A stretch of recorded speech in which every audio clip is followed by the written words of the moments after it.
Ladies and gentlemen, our referee has called a stop to this contest, declaring the winner by knockout and new MMA show!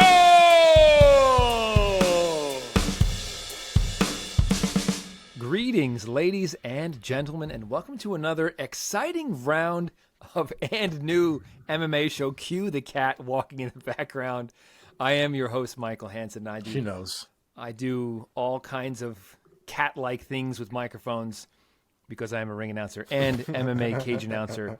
And I am joined this week, as I always am, by my two buddies, both of whom know a lot about MMA because they watch it too much. And that's why we're gathering once again to chat about it and invite you in. Introducing to you first, from New York, Mark Priaulx. What's up, my man? What's up, boys? It's very funny that you just said we watch MMA too much because I was sitting on my couch last night thinking that.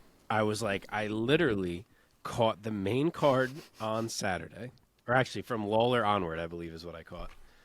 Then I caught up on some fights on Monday, caught up on the rest on Tuesday night, or no, sorry, I mean on Sunday, caught up on the rest on Monday night, and then last night tried to rewatch any that I wanted to rewatch. And I was sitting there last night, and I was like, man, I remember when I used to like watch shows and keep up with things, and now I just fucking sit here and watch fights over and over, so I feel like I know every aspect of them so I can talk about them on Wednesday night. Good for you. Dedication. That's what we bring here, folks. Yeah, but it's not every good for me. week. It's too much. Okay. I wish my brain could retain more from when I'm watching live, but it's too exciting to retain what I needed to retain. I know, dude. I get The anxiety palpitations. level live is Yeah, yeah. for sure. All right, now Also, introducing. I'm in a yeah. fucking sorry. building where the air is balls, so I'm just going to be pouring water over myself as this episode continues. All right, now introducing from Florida, the Sunshine State. He is the Nicaraguan Nightmare, Omar Artola. What's up, buddy? What is going on? Been training a lot, and today was the first day that I perspired in a really disgusting way, and I couldn't stop. My clothes were completely soaked, and I was making puddles where I went. So it was a new experience for me. I was the sweaty guy at the gym. Have you begun to teach intro classes? I feel like I saw that on your IG story. No, I'm usually the dummy. I'm usually the dummy for the actual coach. Maybe that's the usually first step. the dummy. You're always a dummy. Always the dummy. Yes. But yeah, I usually like the coaches that I tend to go to their classes. Like I usually hold pads when they're demoing stuff. To me, it's just I think I learned it a little bit better, and I think it's easier for the coaches to have somebody that I think that they can trust to not fuck up and show things properly. So try my best. Is there anybody else in your gym who takes class as religiously as you? No, That's enough. maybe like the Emmys, like the actual guys that fight. They're usually there in the mornings, and I see them again in the afternoons. Cool. But Like Chase? as far as like the people that go to the well, Chase had a broken nose for a minute, so he had to chill the fuck out. Like they had to like tell him he's got to calm down. So he hasn't been training as much, but I think he just started sparring again quite recently. But there's some other guys who are having a couple fights in a couple weeks, so they're training quite a bit. Remind me of his last name, Chase. What's his name? Chase. I announced him. Chase Brooks. Chase Brooks. Bro. Chase Brooks. My man looks like he is carved from a piece of marble. Like, if I punched him as hard as I could, I don't think he would even flinch. I don't think he would feel it. Like a killer. No, he actually he tapped me with his shin on my shin the other day, and I was like, nope, absolutely not. We're not doing that. He's a beast, man. He's really good. Well, things are pouring cats and dogs here in Michigan, but that's okay because tomorrow the skies are going to clear up. On Saturday, I'm getting on a plane and I'm flying to Richmond, Virginia to announce APFC Anthony Pettis Fighting Championship. Virginia, going to be in front of a sold-out crowd at the Richmond Convention Center Sunday night. UFC Fight Pass. Check it out. But gentlemen, we have a really fun evening of MMA talk to get to dive into together here. We are going to talk about all of the fights from this past weekend's phenomenal pay-per-view, UFC 290, Volkanovski versus Rodriguez. We're going to throw a bunch of these fights into our lightning round. We're going to find out who rose and fell in Mark's very own rankings system that we affectionately call the Priaulx Rankings. We're going to find out from Omar what is new in the world of MMA outside of the cages with the segment Inside the MMA Sphere. And then we're going to look ahead to this coming weekend's fun little UFC fight night, Holm versus Bueno Silva. And then we might end with a little bit of trivia if it's not 2:30 in the morning. With that being said, guys, before we get to any fight talk, let us first thank our audience. If you guys are watching this right now on YouTube, thank you so much. We love you guys. Our audience is growing steadily. And every week we love checking out our numbers and connecting with more people. If you haven't done so yet, if you've been watching a bunch of our videos and clips and you haven't subscribed yet, please subscribe to our channel so that you never miss a video. Hit the thumbs up. That helps us with all the algorithm things. And our favorite form of audience engagement is the comment section down below on any of our videos or clips. If you guys like some of our takes, let us know. If you disagree, we want to hear your take down in the comments. As always, keep it classy. If you want audio only, we've got you as well. Find us wherever you get your podcasts so that we can join you on your commute. And of course, find us on social media. You can find us on all the relevant places at @&new_MMA show. Although I'm not sure if we're on Threads yet. Perhaps we will be soon. All right, guys. With that being said, let us get this ball rolling. This week, the name on the marquee has got to be Alexandre the Great Volkanovski, who this past weekend, in front of 19,000 strong at the T-Mobile Arena in Las Vegas, Nevada, defended his UFC featherweight championship yet again by TKOing the great Yair Rodriguez in the third round. The official time came at 4:19 of round number 3. Mark, start us off. Give us your take of yet another phenomenal, flawless performance by Alexandre the Great. I do have a take. Alexandre Volkanovski is really good. I don't know if anyone else has had that take yet, but I'm throwing it out there. Really, though, this guy is amazing. I loved the way he fought the whole fight. I loved how he came out constantly switching stances early. I think that gave Yair something to have to adjust to right away instead of letting Yair just open up with crazy shit where he could try to set a tone early. I think it kind of gave Yair pause to have to think about that. Then he caught the leg for the takedown pretty quick, like a minute and a half into the fight. And he is tough on top, man. He'll control you if you're not really battling to get up. And Yair did after a bit, but he went back a couple more times. He couldn't really went back down a couple more times. Couldn't really create any space to get Volk off him in that first round. Round 2, Yair did start to open up a bit more, but Volk is just so good at not getting hit. And then when he does get hit, you can't hurt him. And Yair did land like that one big counter right as Volk stepped in. But then next thing you know, it's to the ground again. And Volk is working for 3 minutes on top. He bloodied Yair. He did some damage, made him work, wore on him. And it was all Volk through those 10 minutes. And then even in round 3, the way, again, Yair started to get off a little bit. But I loved how Volk started closing the distance, and he kept changing the angle to kind of try to cut Yair off and crowd him just so Yair could not open up with those range strikes. He's just too good, man. He's got an answer for everything. He has such a grasp of every single aspect of the fight game. He's a smart fighter, and he looked fantastic in there. Yes, the headbutt happened, which was unfortunate. I don't want to ignore that because it actually looked like it knocked Yair pretty clean on the jaw.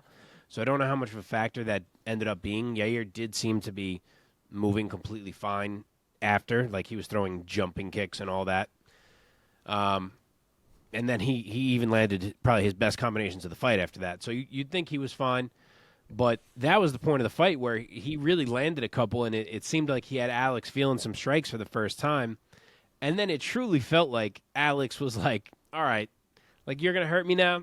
Fuck this fight. We've been here long enough. I'm just going to end it. And he flipped a switch. Like, I know it's not quite that simple, and people laugh when you hear that, but, like, it really did look like that's what went on in Volk's mind. Like, he was playing in there, and then he was like, all right, I've had enough. And it started with a beautiful counter right that hurt Yair bad. He chased him to the cage, swinging body head, and then he just absolutely dumped him with that takedown. And he put a barrage on him. So it was really one of the all-time, like, flick-a-switch type finishes that I can recall seeing in a fight that was that high level, just the way that he landed, charged, crowded him, then the way he dumped him with that takedown, poured it on. It was just like it went from a competitive fight to being over in like what felt like 20 seconds. So another absolutely dominant performance for Alexander Volkanovski, the man who is, in a lot of people's minds, the number one pound-for-pound fighter in the world right now, and he backs it up again. Omar, give us your take of the techniques thrown by both of these men in this fight, and what in your estimation was the real difference maker in this contest? Volkanovski is what, like 4'8"?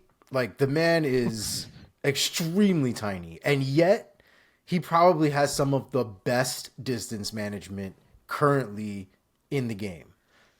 His ability to fight somebody significantly taller than him, stay on the outside enough, and then be right on the inside so that the kicks don't affect him as much is crazy. Is absolutely crazy. It's very difficult to do. And the thing with Volk that I think is the most impressive is he doesn't make a ton of mistakes, right? So a lot of the things that he's doing them purposefully. He's trained it. He's done reps on those specific things. If you go back and you watch, you can see him throwing leg kicks. You can see him missing the leg kick, but immediately closing the distance again. Like, his distance management, especially against everybody else who's taller than him and larger than him, well, taller than him, he does really well at not letting his tiny size affect him in that specific area. The other thing is, I think it worked in his favor when it came to Yair's kicks, because Yair was kicking over his head consistently throughout that fight. I think if the guy was maybe another 2, 3, maybe even 4 inches taller, he probably would have eaten a shin right to his face. And I think that was one of the adjustments that Yair didn't end up making in that fight. And I think the fight was difficult to not say that there were shades of Yair and Frankie Edgar, right? All the ground control, all the ground damage that happened in that fight. But you'd have to give Volkanovski his props because he was standing with Yair as well. He was really causing Yair to not make effective striking in there. His kicks were kind of all over the place. He kind of tried to almost overwhelm him when he could with volume, but the accuracy and sort of the sharpness that we normally see from Yair wasn't really there. And I think a lot of that had to do with the pressure from Volkanovski and the prospect of having to work and take him down and all that kind of stuff. I think it really affected Yair throughout the fight, and it got worse. It got really bad throughout the fight. I think it's a great point. His distance management, especially given his stature, and I imagine in a fight like this, going into this matchup, he and his teammates and his coaches probably really put an extra emphasis on this. Like, hey, this guy isn't just bigger than you, because almost everybody he fights is at least taller than him. But Yair, with his Taekwondo pedigree, he fights so long and he can attack you from such range that the onus on distance management was probably tenfold for Volkanovski in this fight. And man, he's so composed. He executes a game plan. He's so present. He's so dialed in. That's the word.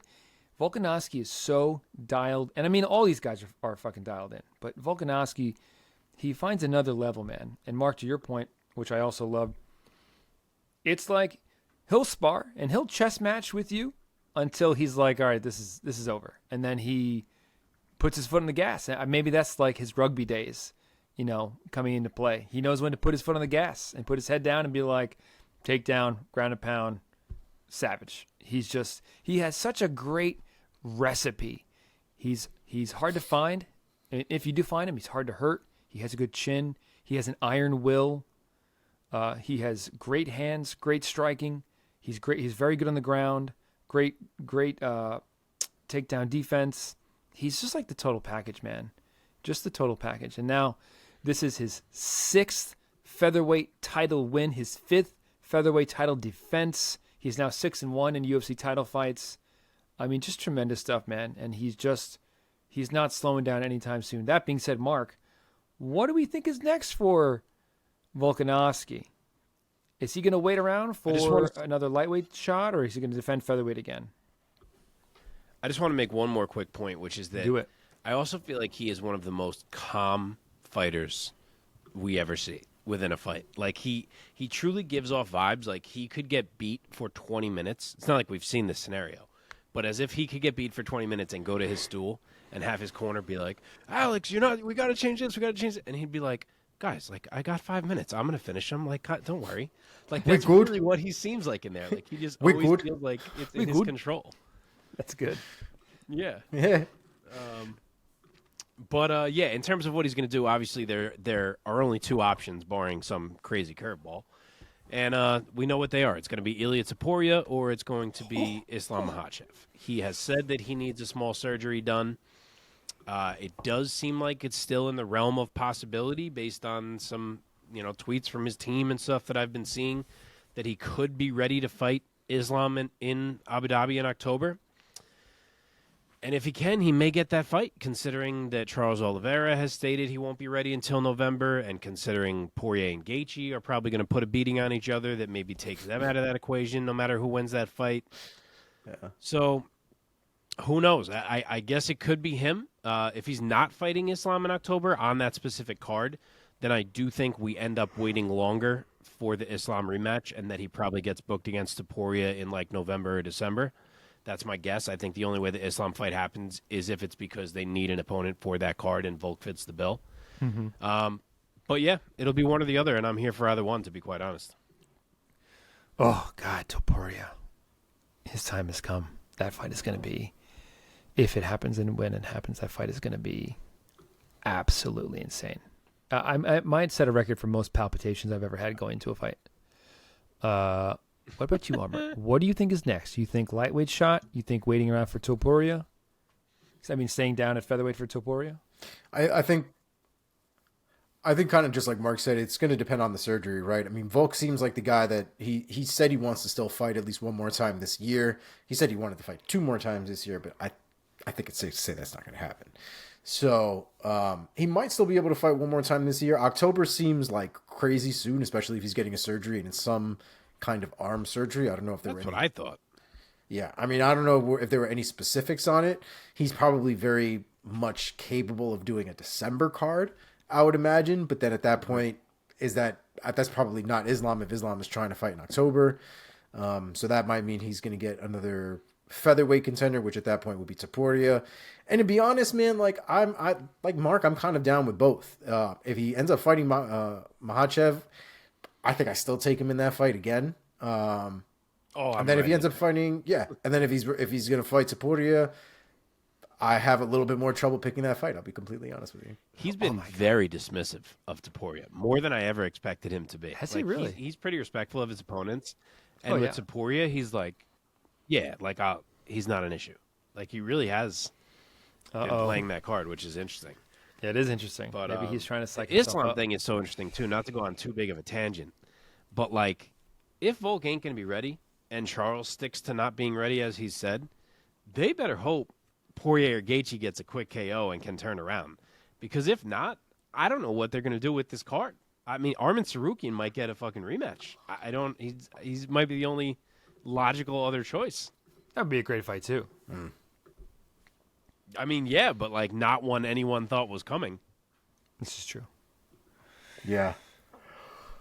All right, let's talk about the loser in this contest, the guy who lost his interim featherweight title, Yair El Pantera Rodriguez. Omar, what do you think is next for Rodriguez here? I feel like it's been enough time, and I feel like Brian Ortega should probably get back in the mix. And I also feel like that's a fight that deserves a rematch considering the way things ended. There's always going to be some controversy that, Is that where he popped his shoulder out? well, regardless. Yeah. Yeah. There, whether that was an actual submission, whether the arm popped out by itself and all this other bullshit, it doesn't really matter. The way it ended with all that controversy just warrants another fight just to kind of make it clear. And Brian Ortega needs another fight, or needs a fight at this point. He's been out for quite some time, and I think it's the perfect time to get that done. But what about you, Mark? If you were the matchmaker, I could not agree what more. would you do next? Oh, okay. Good to know. GTK. Could not agree more. I don't know why it has been so quiet regarding Ortega. I felt like we had hit the point where we were expecting to hear some like news on him, if I recall, and we really have not. But I gotta assume we're getting close here to him returning, and we got absolutely teased with that booking. It's an incredible booking. We were all ready to see it. We didn't really get to see it. I need to find out who was the better man there. In the UFC, Brian Ortega has only lost to 3 men: Frankie Edgar, Max Holloway, and Alexander Volkanovski. Oh, see, It's the styles, man. No, I'm sorry. I'm It's looking at really Yair. the styles. My bad. Fucking scratch that from the record. But Yair has a bad habit of not doing what I think he needs to do on the ground against guys who don't want to get up, right? Or who don't give a shit if they're on the ground and they're going to pound on you. And it was the same thing with Frankie Edgar. Like, the fact that Yair has a closed guard against Alexander Volkanovski, what's the plan? Like, what is the plan? Because you're not going anywhere in closed guard. You're not transitioning. You're not moving your hips. You're not doing shit. You're not shrimping. There's nothing. So short of you trying to go for a Hail Mary submission for 25 minutes, I feel like there needs to be something better to do in those situations. I think that's his weakest aspect, I think, at this point. And against high-level guys who are good at being on top and who don't collapse to submission attempts and things like that, guys like Volkanovski, guys like probably like Max Holloway, who if they wanted to take it to the ground, they could. We've seen that happen before. I think he needs to get to that point where that part of his game evolves. Okay, let me just correct the record. Brian Ortega has only lost to 3 men, luckily for me. Holloway, Volkanovski, and Yair. And Yair, I don't really count that as a loss. I was just trying to look up what Ortega's deal is, and I only could find one thing on all of Twitter, which was Giga saying that they had been targeting him and Ortega, but that he has heard Ortega opted to get another surgery. So maybe he is not back soon. Okie dokie. Balls. Yeah, that would suck a lot. Yep. Sure would. What is that, two years at that point? Right, because we're coming up on, I feel like, the 2-year mark. Or I don't think it's been that long, has it? dude, No, I don't know. It was July of last year, so it's been 1 year currently. Okay. Okay, let's move on. You guys going to move on? Yep. Yeah, I guess if it can't be Ortega, maybe I'll audible to like a Calvin Kattar. That's an action fight. It'll be fun. Love it. All right, in the co-main event of UFC 290, once again at the T-Mobile Arena in Las Vegas, Alexandre Pantoja stamps his name in the history books, capturing the UFC flyweight title by defeating Brandon Moreno for the 3rd time? Yes? Yep. Correct. Yep. Getting a split decision over the baby assassin. The scores read 48-47 on 2 scorecards in favor for Pantoja. Moreno earning a 49-46 of his own, which had some people scratching their heads. Omar, how did you think the fight went? Do you feel that a split was warranted? Did you see it for Pantoja in a unanimous sense? And what was your impressions of both men's performances overall? Yeah, man, this was obviously a rough, emotional fight for me to watch. I'm a big Moreno fan. I wanted to watch this fight back again. I thought Moreno got a lot of the better exchanges between the two of them on the feet. They were both bloodied up. They were both pretty beat up by the end of the fight. But I thought Moreno's hands were landing a lot cleaner. I do know that now we all know that Moreno had a broken arm, I think, in round 1. His Arm right or arm. hand? hand, sorry, Yeah. was broken in round 1. So you could see him favoring his left a lot throughout that fight, especially later on in the fight. He was doing a lot of left shovel hooks to the body and then left hooks to the head. A lot of those combinations were going in, and Pantoja was fucking blocking none of them. I thought it was a great performance from both guys, to be honest. I thought they're both dogs. I thought it was a very close fight. I had Moreno winning, but, like, I get it. I did not have Moreno winning 4 rounds to 1. Wait, you had Moreno winning the fight? I did. That's why I said I wanted to watch the fight again. Wow. All right. Because you did not seem to think that at all. No. I didn't remember that you said that. Yeah. But, yeah. Anyway, I didn't think that he won the 5th round, which I think is one of the rounds that one of those judges scored for Moreno. I definitely don't think he won 4 rounds to 1. I thought it was 3 rounds to 2. I thought going into the 5th round, I thought Moreno had already won the fight on the cards personally, but the 5th round was definitely for Pantoja. There's no question about that. So wait, I'm sorry. You scored what for Moreno? 2, 3, and 4 is what you did? I believe so. Yes. He says with his tail between his legs. He's like, I'm so sorry. Yeah. No, that's But again, I want to watch it again because I know for me there were frustrations between the dynamic of how the ground game was working because there wasn't to me as much damage on the ground done as there was on the feet in a lot of those exchanges with Moreno and Pantoja. There was a shit ton of ground control, which you can't deny. But I thought the damage that both of them did to each other throughout that fight, and especially one, Moreno to Pantoja in certain situations where Pantoja had more control in the round, I thought Moreno had done more damage. So I think that's really where the fight got a little weird. It looks like majority of people scored it for Pantoja, so yeah, I guess it's the hill I'm going to die on. Mark, well, talk you'll to have us. to rewatch it, and hey, if you Yeah, come talk with to the us. take, I'm curious to know. Yeah. Talk to us, Mark, Like, about you're your gonna take of the delay again. fight. It sucks. I'm on such a fucking delay. I hate it. It's so painful. I don't know how we fucking solve this. It's every week.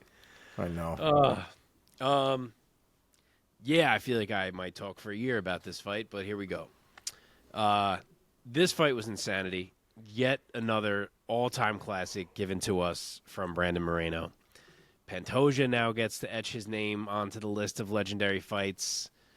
This thing was amazing. The damage that both of these guys took through the course of this fight, specifically the amount of strikes that Pantoja endured to finally become a champion, was incredible. And it was a car crash from the opening bell. Pantoja likes to fight that way now. We know that, where he just comes out and he tries to run you over. But Brandon Moreno ain't a guy that gets run over. And he was ready to throw heat back. And he was doing just that in round 1. But Pantoja kept coming forward right into the heavy artillery that was coming at him from Moreno. And he did that all fight long. That was really one of the stories of this fight, is the way Pantoja just refused to stop moving forward no matter what. But I'll probably circle back to that. But in round 1, he dropped Moreno real bad with the left, busts him up, and for a split second, I thought he was going to get him out of there. The way Moreno fell looked kind of bad. But credit to Moreno, man. He's so tough, and soon enough, he's back on the feet, exchanging again. But obviously, round 1 was a Pantoja round. Then round 2, Moreno shows you what a champion he is and comes back to have his biggest round of the whole fight easily. He was absolutely jabbing Pantoja's face off. He takes his back at one point, and all the commentary can talk about at this point is the energy levels of Pantoja and how he thought he was going to end it early, and he came out too hard, and he's slowing down, and he's never been to a 4th round, and blah, blah, blah. All the other ways that they can say the same thing. And Alexandre Pantoja proceeded to go to war for 15 more minutes after that, never slowing down, never even considering not pushing through to find the moments that he needed to ensure that he would be a champion. So that was awesome. Back to the rounds. Round 3, he rushes Moreno early to secure the clinch after kind of getting beat on in round 2, so he can push for that takedown, and he takes the back, which was brilliant of him to try to come out hot and do that. And makes Moreno defend the choke for a while. And just through that, he kind of took the momentum back when it felt like it was swinging wildly away from him. And on the feet, he was doing anything he could to score. Like I said, He was walking forward, willingly saying, I'm going to eat 2 shots right now just to create an opening so I can get 2 off. Like, it was almost that was the way he was creating openings, was willingly walking into Moreno shots. And he was trying to mix to the body and all that. He was doing well. And then he got another takedown late to in my mind, ensure round 3 for him and have him up 2-1. Round 4 was definitely the least exciting round of the fight. Live, I gave it to Pantoja just based on control. But on the rewatch, I actually thought Moreno did enough damage in that round, especially late in that round. There was a really big elbow late to swing it his way. So live, I had it 4-1 Pantoja. On the rewatch, I actually did have it 3-2. And 2 out of the 3 judges scored it exactly the same way. They had it, we'll forget the one judge. We'll get back to that person. But 2 of the 3 judges had it 2-2 going into round 5, all to play for, as Michael Bisping would say. And Pantoja came out, and he took round 5. There was no slowdown from this man, no slippage, just a war from both guys. And in that round, Pantoja exchanged evenly on the feet. He got a big takedown. He took the back. He landed a few little shots here and there from the back. He couldn't land a ton, but he did enough to take the round and to take the fight. It was 48-47 Pantoja. Personally, I think saying 49-46 Pantoja is more acceptable than saying Moreno won. I'm curious for Omar to rewatch and listen to his argument if he feels differently. I think the judge that had it 49-46 for Moreno is an embarrassment and should have whoever – was it a girl or a guy? I didn't even look at who it was. I think I have it open now that I'm thinking about it. Oh, I guess I closed it. It's a guy. It was Ben Cartilage. Ben Cartilage should fucking not judge a fight for a hot minute. I don't think you can score 1, 3, or 5 for Moreno personally. I think absolutely the right man won. And I think people need to celebrate Alexandre Pantoja and give him his due. He walked through fire in this fight. The man has never heard the word quit, and he earned every single ounce of that title belt. And I love Moreno. How can you not? But I am very happy for Alexandre Pantoja. Amen. Yeah, especially hearing about his family stuff right after. He said his dad abandoned them, and then he looked into the camera with weepy eyes and was like, "Are you proud of me now, Dad?" or something like that. I was like, Jesus. Yeah. I don't know the whole story. I know. Yes, I know. I knew in that moment how fucked up I was, because in that moment I was like, man, fuck that guy. How old are you, bro? If he ain't loving you yet, fuck that guy. I would have been on the camera like, hey, Dad, fuck you, man. That's how I feel about that. But I get it. He just wants his dad to love him. I get it. Omar but was I going just through it emotionally on this card. He was ready. This was not Aragui at this point, and others. It wasn't a good night for Omar. My wife legitimately asked me if I was okay. After this fight specifically too, she was like, "Are you okay?" I was like, "Did you dude, hear the Yasmin one killed me, man." Did you hear too that Pantoja was driving for Uber Eats? I a did. couple fights back when he fought Brandon Royval. What a fucking story, man. Good for this guy. Yeah. Man, it's crazy. Hopefully now he's starting to he'll earn a nice fat paycheck now that he's champ and will defend the belt. Yeah. Speaking of, So can we let's now run it back then, or turn our attention to what is next for these two gentlemen. Do you guys think that we're going to rematch, or does Moreno have to kind of get back in line a little bit and go earn himself another win in the division? What do you think, Mark? As much as I would love to say let's run it right back, since it was friggin' awesome, it is now 3-0 in favor of Pantoja, and they're all in MMA. This isn't some Izzy Pereira kickboxing situation. It's all MMA. So I do think maybe we see a fourth just because of the circumstances and what this fight was like and who Brandon Moreno is.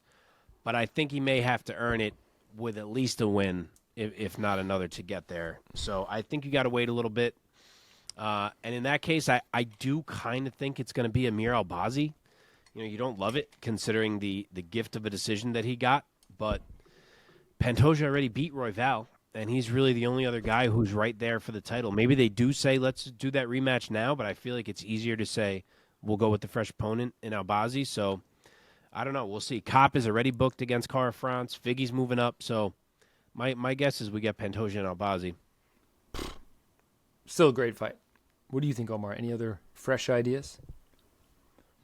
No, I mean, there's not a lot of flexibility right now at the top of that division. Everything is kind of where it's at. The titles have been, I don't want to say held up because we have gotten some legendary fights between Davis and Figueiredo and Moreno for a little while now. And now this fight too. But there hasn't been a lot of movement though. So I think we're kind of at a point now where, if we are going to not run it back, I think that's probably the best thing that they could do at this point. Okay, what about Viva Mexico, the baby-faced assassin Brandon Moreno? Omar, what do you think? What if you were the matchmaker for the UFC? What would you do next with the assassin baby? I mean, he's fought a lot of these guys already. It's been a few years here and there, nothing too crazy. But we do have Matthias Nicolau, who's number 6 in the division. He hasn't fought Brandon Moreno. If we're not, again, going to run it back, maybe that's something that they can consider. Mark? I'll say if Brandon Royval does not get the title shot and it does go to Albazi and they can convince Brandon that he is going to have to take another fight, that you could book that one, considering their first fight ended because of an injury and is unresolved. So maybe Royval would jump at that chance. If that doesn't work out, I also think if Manel Kopp is to beat Kai Kara France, that Moreno and Kopp could be a pretty awesome fight as well. Yeah, man. Sure would. All right, well, let us move on in the interest of time. Congrats, huge congrats to Alexandre Pantoja. I'll echo what Omar said. Fuck that guy's dad. But also, I get it. All right. In the middleweight division of this main card, UFC 290, a huge fight went down between Dricus du Plessis and Robert Whittaker. And Dricus du Plessis has stamped his meal ticket, gentlemen, defeating Bobby Knuckles, Robert Whittaker, by TKO, the official time 2:23 of the second round in a 3-round contest. My goodness. Mark, what is your take of the performance of du Plessis? I still can't believe that we are sitting here talking about this result. I really can't. He is one of the most interesting fighters to figure out how he is doing the things that he is doing. And for the first 2 minutes of this fight, it was all Whittaker on the feet, just like we expected. He was picking him apart. He was countering him. He was timing du Plessis. Then he gets a takedown. Yes, Dricus gets up, but through half a round, it seems like Rob is in control. And then you do start to see just a little bit how the constant pressure of du Plessis was starting to matter, a bit more success on the feet. And then the sheer power and size of du Plessis is accentuated on that takedown because it was not the cleanest head and arm takedown ever, but it didn't matter. He got him down. And then he was very powerful on top. Rob was in some real trouble underneath him. He was struggling down there. And then we get the reset, end of the round, and you're like, all right, Rob's going to figure this out. His technique is so much better. The same thing everyone in the world was saying going into this fight. And round 2 starts, and again, the technique of Whittaker is winning. He takes those first couple minutes. He's landing on Dricus. And for the most part, and this is all fight long, Dricus does have a really nice high guard that ends up taking the sting off a lot of these shots. But then despite the fact that Whittaker is kind of calming you again as you watch, it's one monster jab. Dricus throws a jab that Rob evades. Rob then starts to step in, and Dricus times another one as Rob is coming toward him that lands hard and clean, and Rob dropped to a knee. Obviously, he did get back up, but he was hurt, and Dricus knew it, and he poured on the pressure, and he got him out of there. It bombs to the body and to the head against the cage, and he stops Robert friggin' Whittaker. Like, it's incredible. And as I said, the craziest part of all of it is that this man is now the number 1 ranked middleweight in the world. At least I'm assuming he is in the UFC. He is for me. And I still can't put my finger on exactly what makes him so elite. And I really can't recall another fighter that I have quite felt this way about, because his striking is not elite. It's far from the most technical we've ever seen. His wrestling is not elite. We've seen guys scramble out from under him in other fights. His jiu-jitsu is not elite. It's not like he is otherworldly there. And don't get me wrong, he is good at every single one of these things for absolutely certain. He can knock you out. He can sub you. He can wrestle. But usually when guys reach these heights, you're able to say, like, wow, this is unreal. And with Dricus, you're not really saying that. So I've been trying to think it through ever since this fight because it's like sticking in my brain that this man just beat Robert Whittaker, and I so did not see it coming.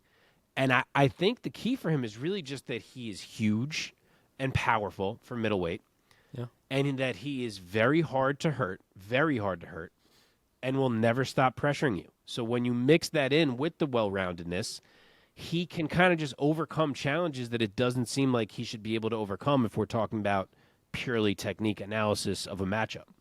So I'm very curious what you guys think in that regard in terms of what makes him this good. But I was blown away, literally blown away, maybe more than any fight I can remember in a long time, in terms of what he was able to do to a guy as unbelievable as Robert Whittaker. Omar, what do you think? What were your thoughts on the performances of these two guys and the formula that du Plessis presents in the cage? I'm a person who loves technique. I love to watch, and this is for anybody. I mean, it could literally be a dude at the gym. It could be an amateur fight. It could be a professional fight. It could be whatever. I love watching technique. Dricus du Plessis has the ugliest fucking everything I've ever seen. And it works. It absolutely works. So, kind of like Mark, I don't get it. I don't get it. He took Robert Whittaker down with like a headlock choke that should never have worked. Ever. This is not even how you do it. It wasn't even like a proper judo throw. He just like bullied him down to the ground. It was ridiculous.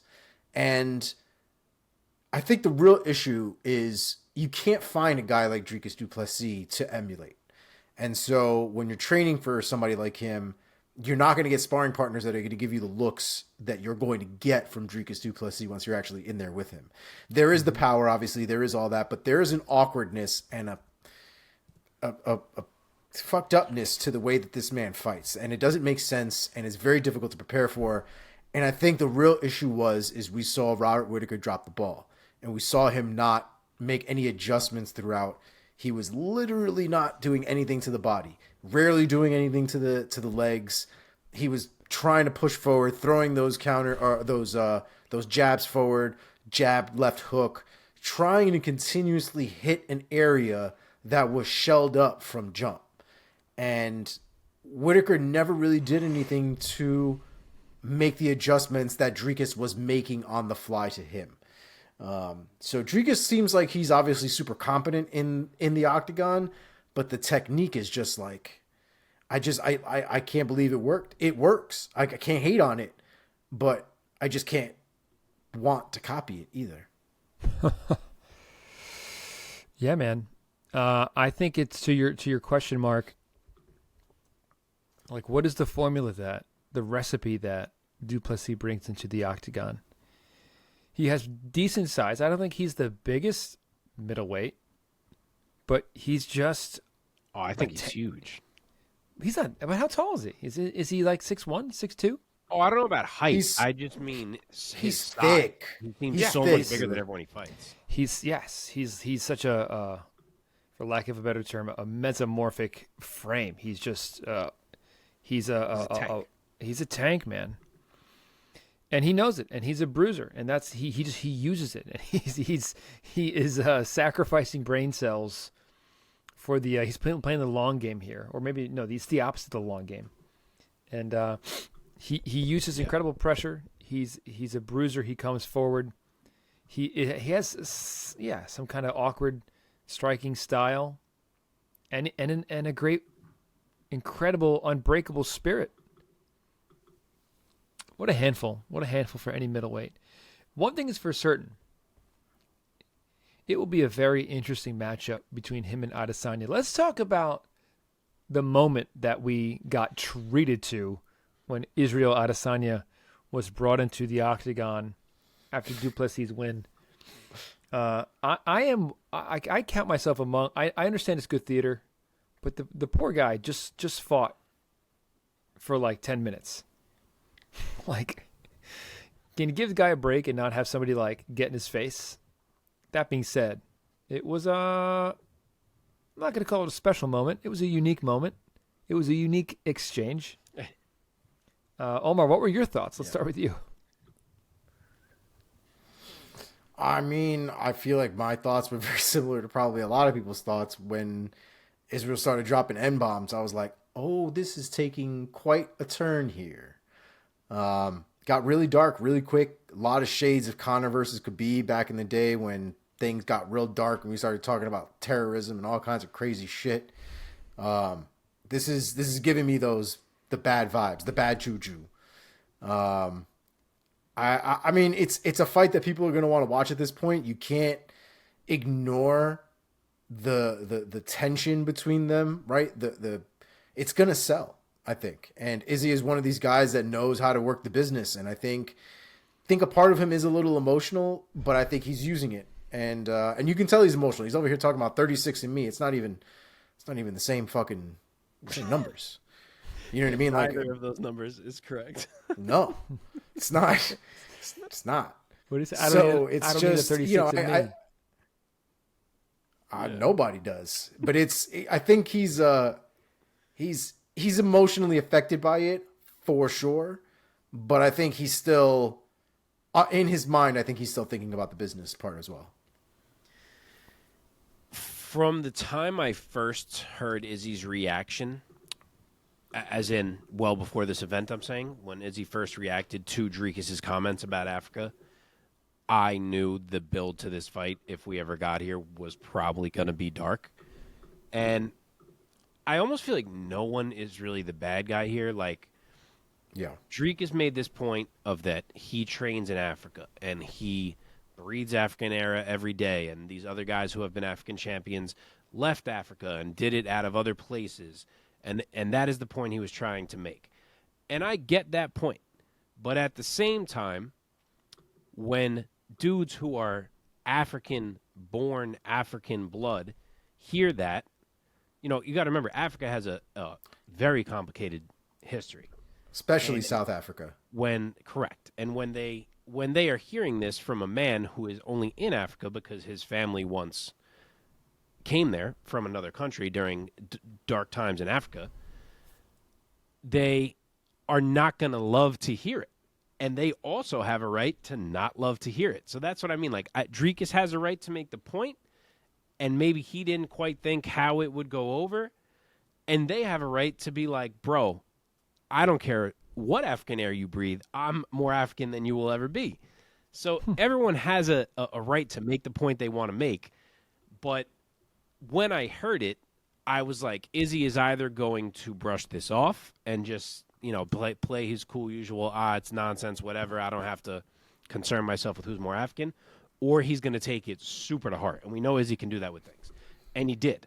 So from the first time he commented on it, I was like, this is going to get dark. Did I think it was going to go quite that route when he came into the cage? Maybe not. But I have since seen an interview. So I heard a lot of people saying, oh, look how bombed Izzy was. My God, he was bombed. I've since seen an interview of him saying he was going to do exactly that. That if Dricus won, he was going to go in the cage and call him a word that I'm not going to say right now, but you know the word that he said quite a lot of times. So that was all planned. That was what Izzy wanted, to go in there and call him over and over again. So that was his tact there.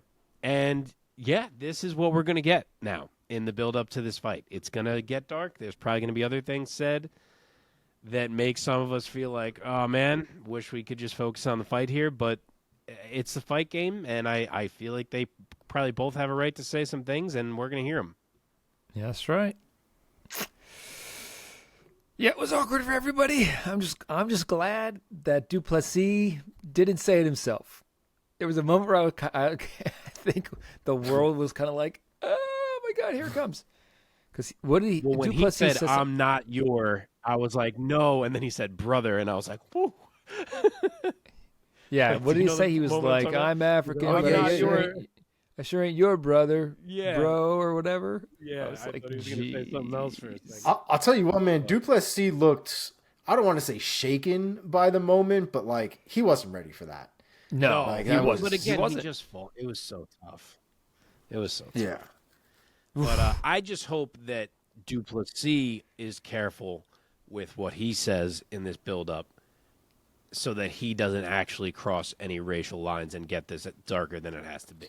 He can say his whole I'm the African, I live in Africa deal as much as he wants, but he's got to stay there. Yeah. Well, but here's the thing, right? Like the Africa point, the way he said it, it's super easy to insinuate you're making assumptions about other African champions or other champions that claim that they are African champions or from Africa, right? Mm-hmm. Like Izzy was like 9 or 10 when he moved to New Zealand. Like it wasn't like he was a loaf of bread and then was moved over here before he actually grew up in Nigeria. Like he has roots in Nigeria. He had friends in Nigeria. He had a life in Nigeria. These guys like are born and kind of raised there, and then they move to a different country. It's sort of like if somebody from Colombia, which is very like, or any fucking country here on this side of the hemisphere, dudes come up, you know, to go to school or do whatever the hell up in here in America, and they've been living in their home country for 12 plus years or whatever it is, and it takes them a little while to adjust and whatever else, but it doesn't make them any less African or whatever it is that they are. But I think that his choice of words, the way that he specifically wanted to call out how he's the real African champion, I think that's what got him in trouble. And I think had he just said something like, and Ariel made this point actually, but I think had he said something like, I'm going to be the best African champion, no one would have had a fucking problem with that. Even if he said, I'm going to be the first African champion who still trains out of Africa, it would have been like, yeah, no one can argue that. Yeah. But he worded it a little more aggressively. yeah. Yes, continue. Like he kept doubling down. Like he was like going in stages of like how African he was, and it's like, he bro, also like said- chill the fuck out. He also said these guys never brought the belts to Africa, and they literally is a all lie. did. Like All I of have them. seen videos of all three of them in Africa with the belts. All of that. It was literally like the first thing that they did. It was like the week of they go to Africa and like it was like parades and everything. Yes, correct. And He's probably Usman is, just like, upset. building UFC Africa. He's like heavily invested. Dude, Ngannou is building and literally the ambassador of PFL Africa. Oh yeah, and him too. You're right. Good point. Yes. Like it's a weird, it's like I get maybe he wants the country behind him, maybe he wants to be the countryman or something like that, but his choice of words is less than mids, my guys. Yeah. Well, let's talk about something else. Let's move on. Unless you guys want to quickly match up Bobby Knuckles. Oh sure, I will because I like my matchup. He's beaten so many of these guys, but there is one guy that he has not fought, and I think he really fits in here pretty perfectly right now, and that man is Sean Strickland. I would love to see that. Oh, that's a great fight. Yeah, Sure is. Yeah, let's go with that. That's a great fucking fight. Because if he's not going to fight, you know, Pereira is obviously going up to 205. That was a fight that I would have loved to have seen if he was staying around at 185. Yeah, but same. I would have. Strickland's a great fight. That's a good one. It is. It sure is. Okay. Let us talk about what do we got next here? Also on the Hangman, main baby. card, at a catch weight of 158 pounds, Dan the Hangman Hooker takes home the W over Jalin Turner by a split decision. The scorecards read 29-28 and a 29-28 for Hooker. Turner earning his own 29-28. Omar, start us off this time. Who do you think won this fight? And give us your take of Dan Hooker gutting out the W. Man, Dan Hooker knows how to make a fight really goddamn anxiety ridden. That first round was rough. That first round was real rough for Dan. You know, considering the recent performances that he's had. I was concerned that we were heading in that same direction after the first round. Correct me if I'm wrong, but was that clean ass head kick? Was that the first round? Yes. Yeah. Well, that head kick broke Dan Hooker's face. No, that was round 2. That was round 2. Was it round 2? Yeah, that was round Dude. 2. So Dan Hooker walked out of that cage fucked up. Let's be clear about that. Jalin Turner took some shots, but Dan Hooker was literally broken. There was a broken orbital that he got from that clean kick to the face where it was straight up shin right against his cheek. And then he also seemingly broke his arm as well. Quite bad. I thought Dan Hooker... You want to talk about dog? Dan Hooker's a dog. Because after that first round of kind of getting his ass beat a little bit, he came back in round 2 and round 3 to completely put it on Jalin Turner. I was actually surprised to see Jalin Turner start to melt in there the way that he was. I don't think we've really ever seen that. We saw it in his last fight. He had a little bit of trouble, obviously, but I don't think we saw him melt the way that Dan Hooker eventually got him to. So I thought it was a great performance from Dan Hooker. He took a lot of damage in that fight. But goddamn, was that not the win that he needed? I mean, good on Dan Hooker, man, because he was in a rough spot. Also, what is this blonde hair tattooed Dan Hooker though? I mean, this is the new mythological creature unlocked here, man. Shit is out of control. Mark, what do you think? What an awesome fight this was. I feel like it got a bit overshadowed by everything else that happened on this card that was so huge, but this thing was great. When they were fresh, things were favoring Jalin Turner, like I think we all thought they might. I believe we all picked Turner and actually got this one wrong.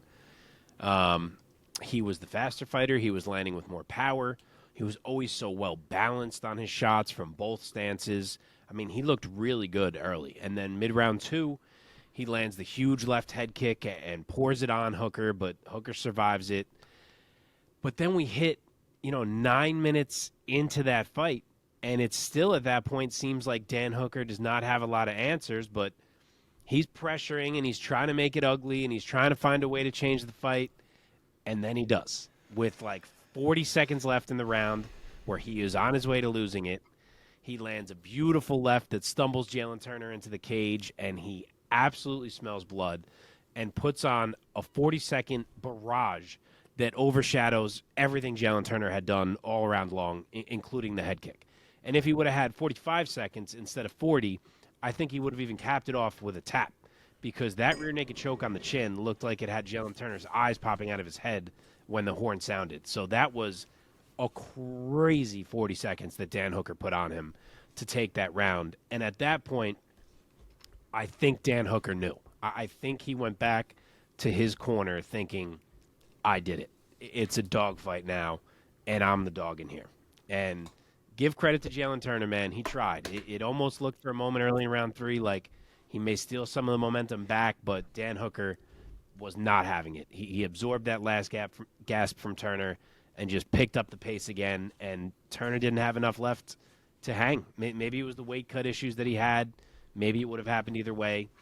But Turner slowed down big time, and Dan Hooker may have even sped up. He hit this mode where he was just walking through Turner shots to land his own. He landed another big left that dropped Turner.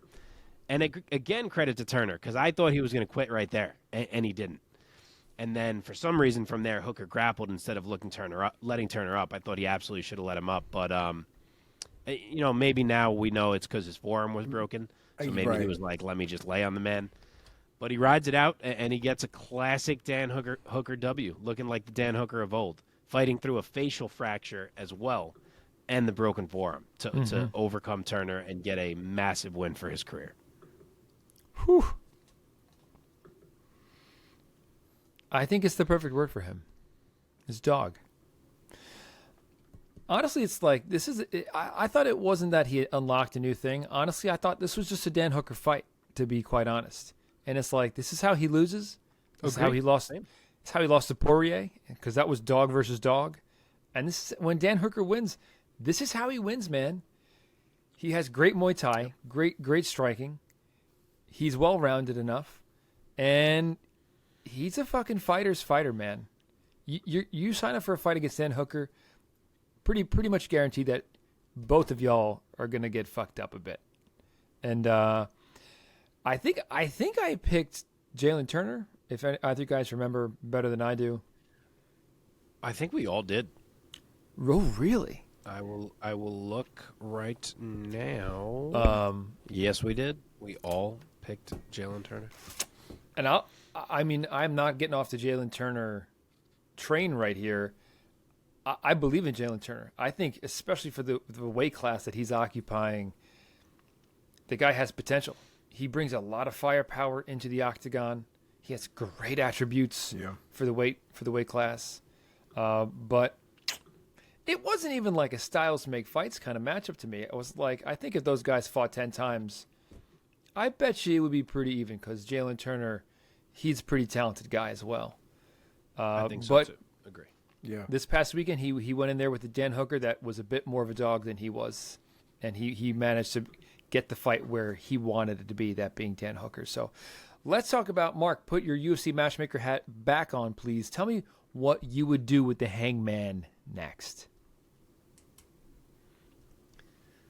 To me, this was the kind of performance from Dan Hooker that should really shoot him back into the mix and into potentially big fights. So I'd like to see him get a chance at really mattering again here with someone like a Mateusz Gamrot or Rafael Fiziev. Granted, I'm not sure how long the arm puts him out, so maybe this is more of a can't book right now situation where we need to wait and see what things look like when he's ready. I'm not sure how big of a deal that forearm is, but either way, I think we are back to Dan Hooker being in fights against top 10 dudes right now. Let's do it. I love it. Omar, what do you think? Yeah, so it might be a little bit before Dan Hooker was back. I don't know if you guys saw the x-rays of the injury, but the forearm is literally like not in the right spot. It's like shattered inward.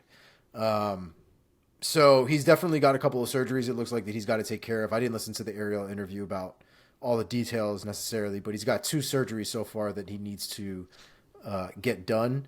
So I would assume he's probably done for 2023 at this point. And with that in mind, it probably doesn't make a ton of sense to match him up with anybody because I think the landscape is probably going to be a little wild by the time we get to 2024. Yeah, that's fair enough. Yeah, man.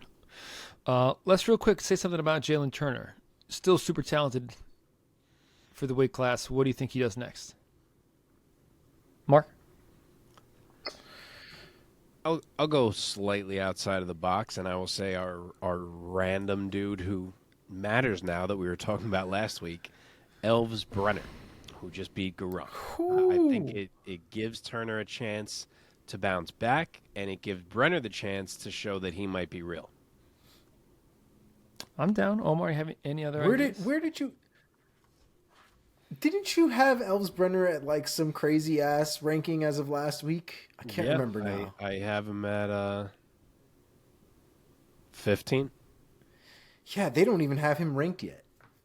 Yeah, and I get that. They probably have, Guram ranked a bit lower than I did. It's just tough for me to rank a dude who beat Gamrot much lower. So Guram is 1 spot under him in my rankings. Yeah. I mean, I don't hate that. I feel like I'm going to just kind of keep throwing Matt Favola at people until somebody takes that fight. He already beat Jalin Turner, by the way. He what? He's already beaten Jalin Turner. Has he really? Though. But yeah, that's one of Turner's losses. Yep. How interesting. How long ago was this? That was back when Favola was like a straight wrestler, and he out-wrestled him. 2019.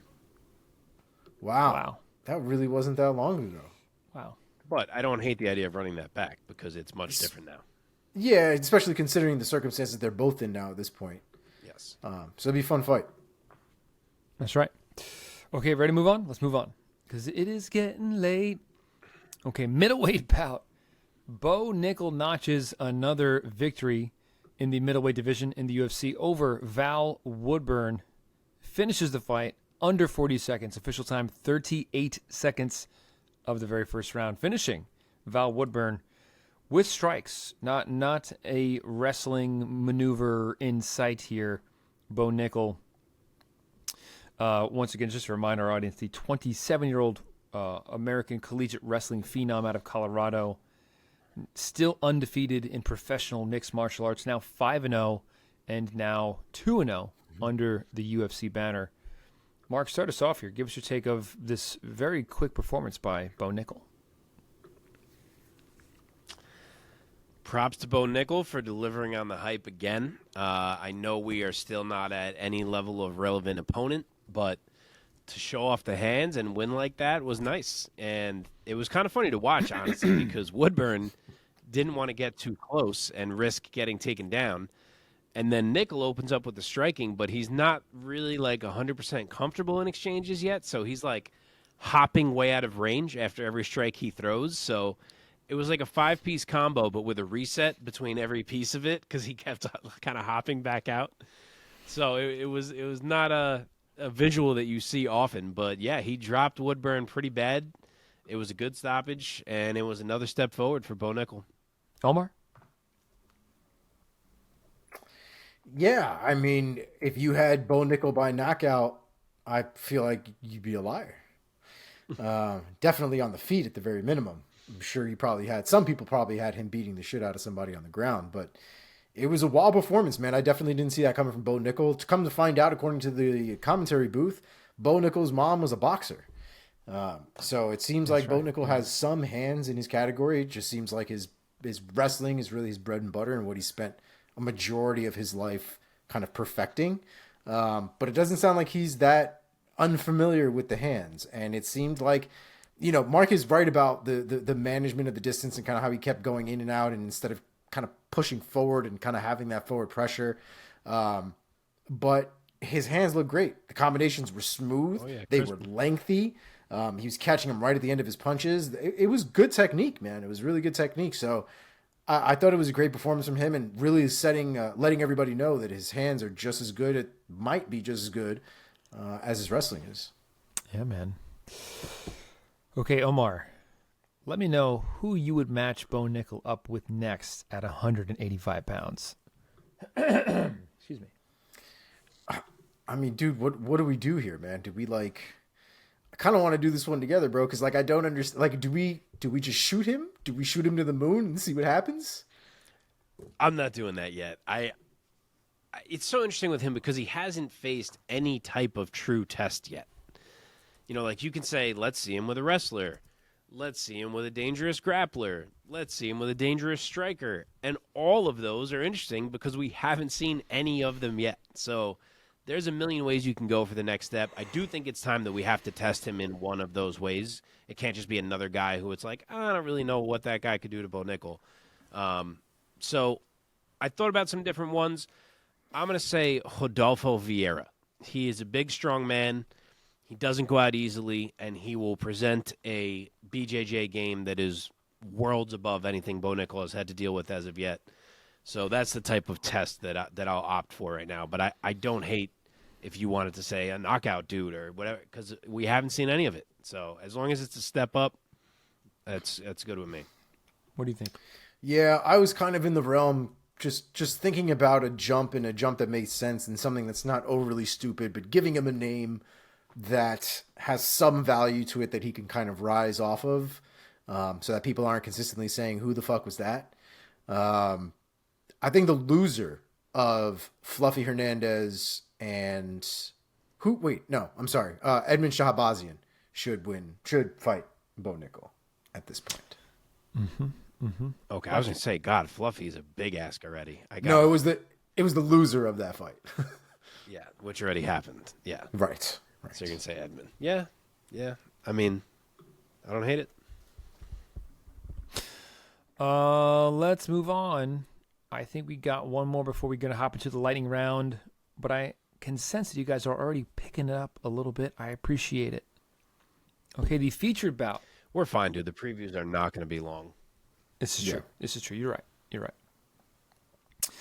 In the featured bout on ABC and ESPN Plus, UFC 290 in the welterweight division, Robbie Lawler's farewell fight, and what a farewell it was.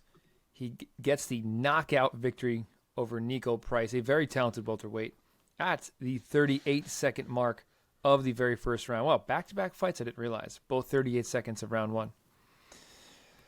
I mean, what do you got to say? Super weird. Mark, start us off. What are you gonna? What do you have to say about this 38-second knockout, going out, riding off into the sunset for Robbie Lawler? How about your boy picking that Robbie Lawler knockout, baby? Let's go.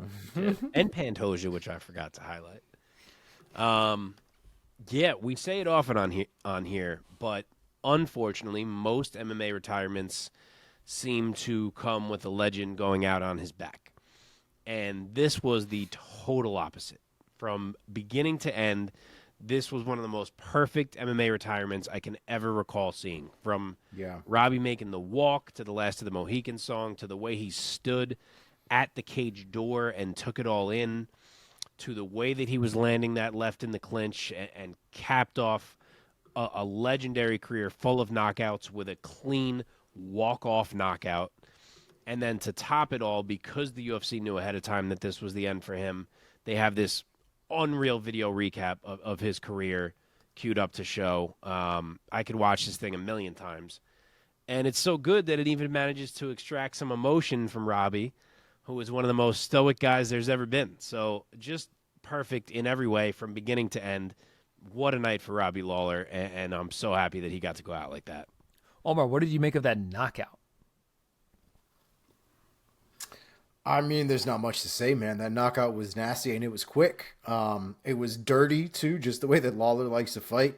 Inside of that dirty boxing area, uppercut, hook to the temple, nasty. And that's all she wrote for Niko Price, man. Shout out to Niko Price though for taking that fight. I think everybody kind of was counting him out as it was and wanted Robbie to win, and it was a rough fight, I thought, for Niko to take. I'm sure from Niko's point of view, he got a chance to fight a real legend in Robbie Lawler. But to talk about that video package, that was probably one of the greatest things I've ever seen.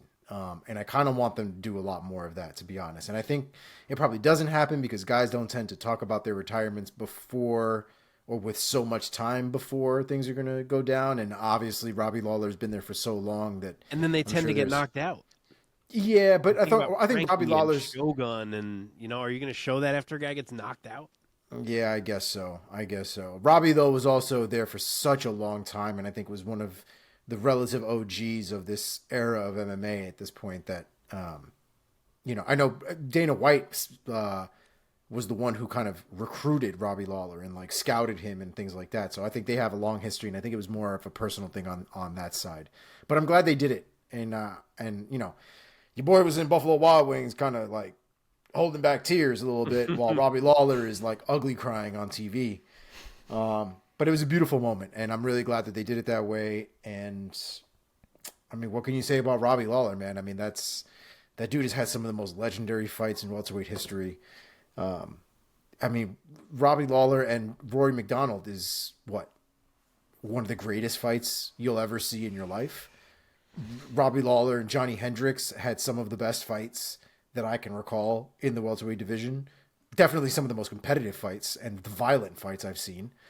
I can't say enough about Robbie Lawler. If you didn't get on the train early enough, you definitely missed out on one hell of an era in Robbie Lawler. Yeah, agree. I'll talk about Robbie for a minute as well. Mike, unless you want to get in first. No, you go first. Okay. The man is the definition of entertainment when it comes to MMA, of just savage, heart-pounding entertainment. He could always end any fight with one shot. He was so hard to hurt and so willing to engage in wars, and he would go for the kill from the opening bell to the final bell. And that is why we love him, and that's why everyone loves him. And what a crazy career this man had. He was like the next big thing when he debuted in the UFC and finished Aaron Riley way back, whatever freaking year that was. I should have probably had it open for the point of this. But 02, thank you. 02, fucking crazy. But he went 4-3 in his initial stint in the UFC. One of the losses was due to injury, so you could call it 4-2. But he, the first few were wins and knockouts, and he was this huge deal. And then he got beat by Nick Diaz, and then he got beat again by Evan Turner, and then the UFC let him go. And all this hype of being the next big thing was kind of just like all of a sudden over. and he bounced around. He went to King of the Cage and Icon, and he even took a fight in Pride. Turned up in Elite XC where he knocked out Murillo Hua. Then he knocked out Scott Smith, and it was like, oh, he's coming back. Then he lands in Strikeforce. He goes 3-5 in Strikeforce. Some great fights, some great knockouts, but 3-5. And when the UFC bought Strikeforce and Robbie Lawler was suddenly back in the UFC, he was not supposed to do anything. He was almost like, yeah, this guy Robbie Lawler, he was like pretty cool back in the day. He still puts on these really entertaining fights. You know, who can we match him up against that's fun? And this man proceeded to win 8 of 9, beat Johnny Hendricks to become the UFC welterweight champion in a classic, defend it in an all-time classic against Rory McDonald with some of the greatest scenes that we've ever seen from a single fight ever, and then defend it in another classic against Carlos Condit.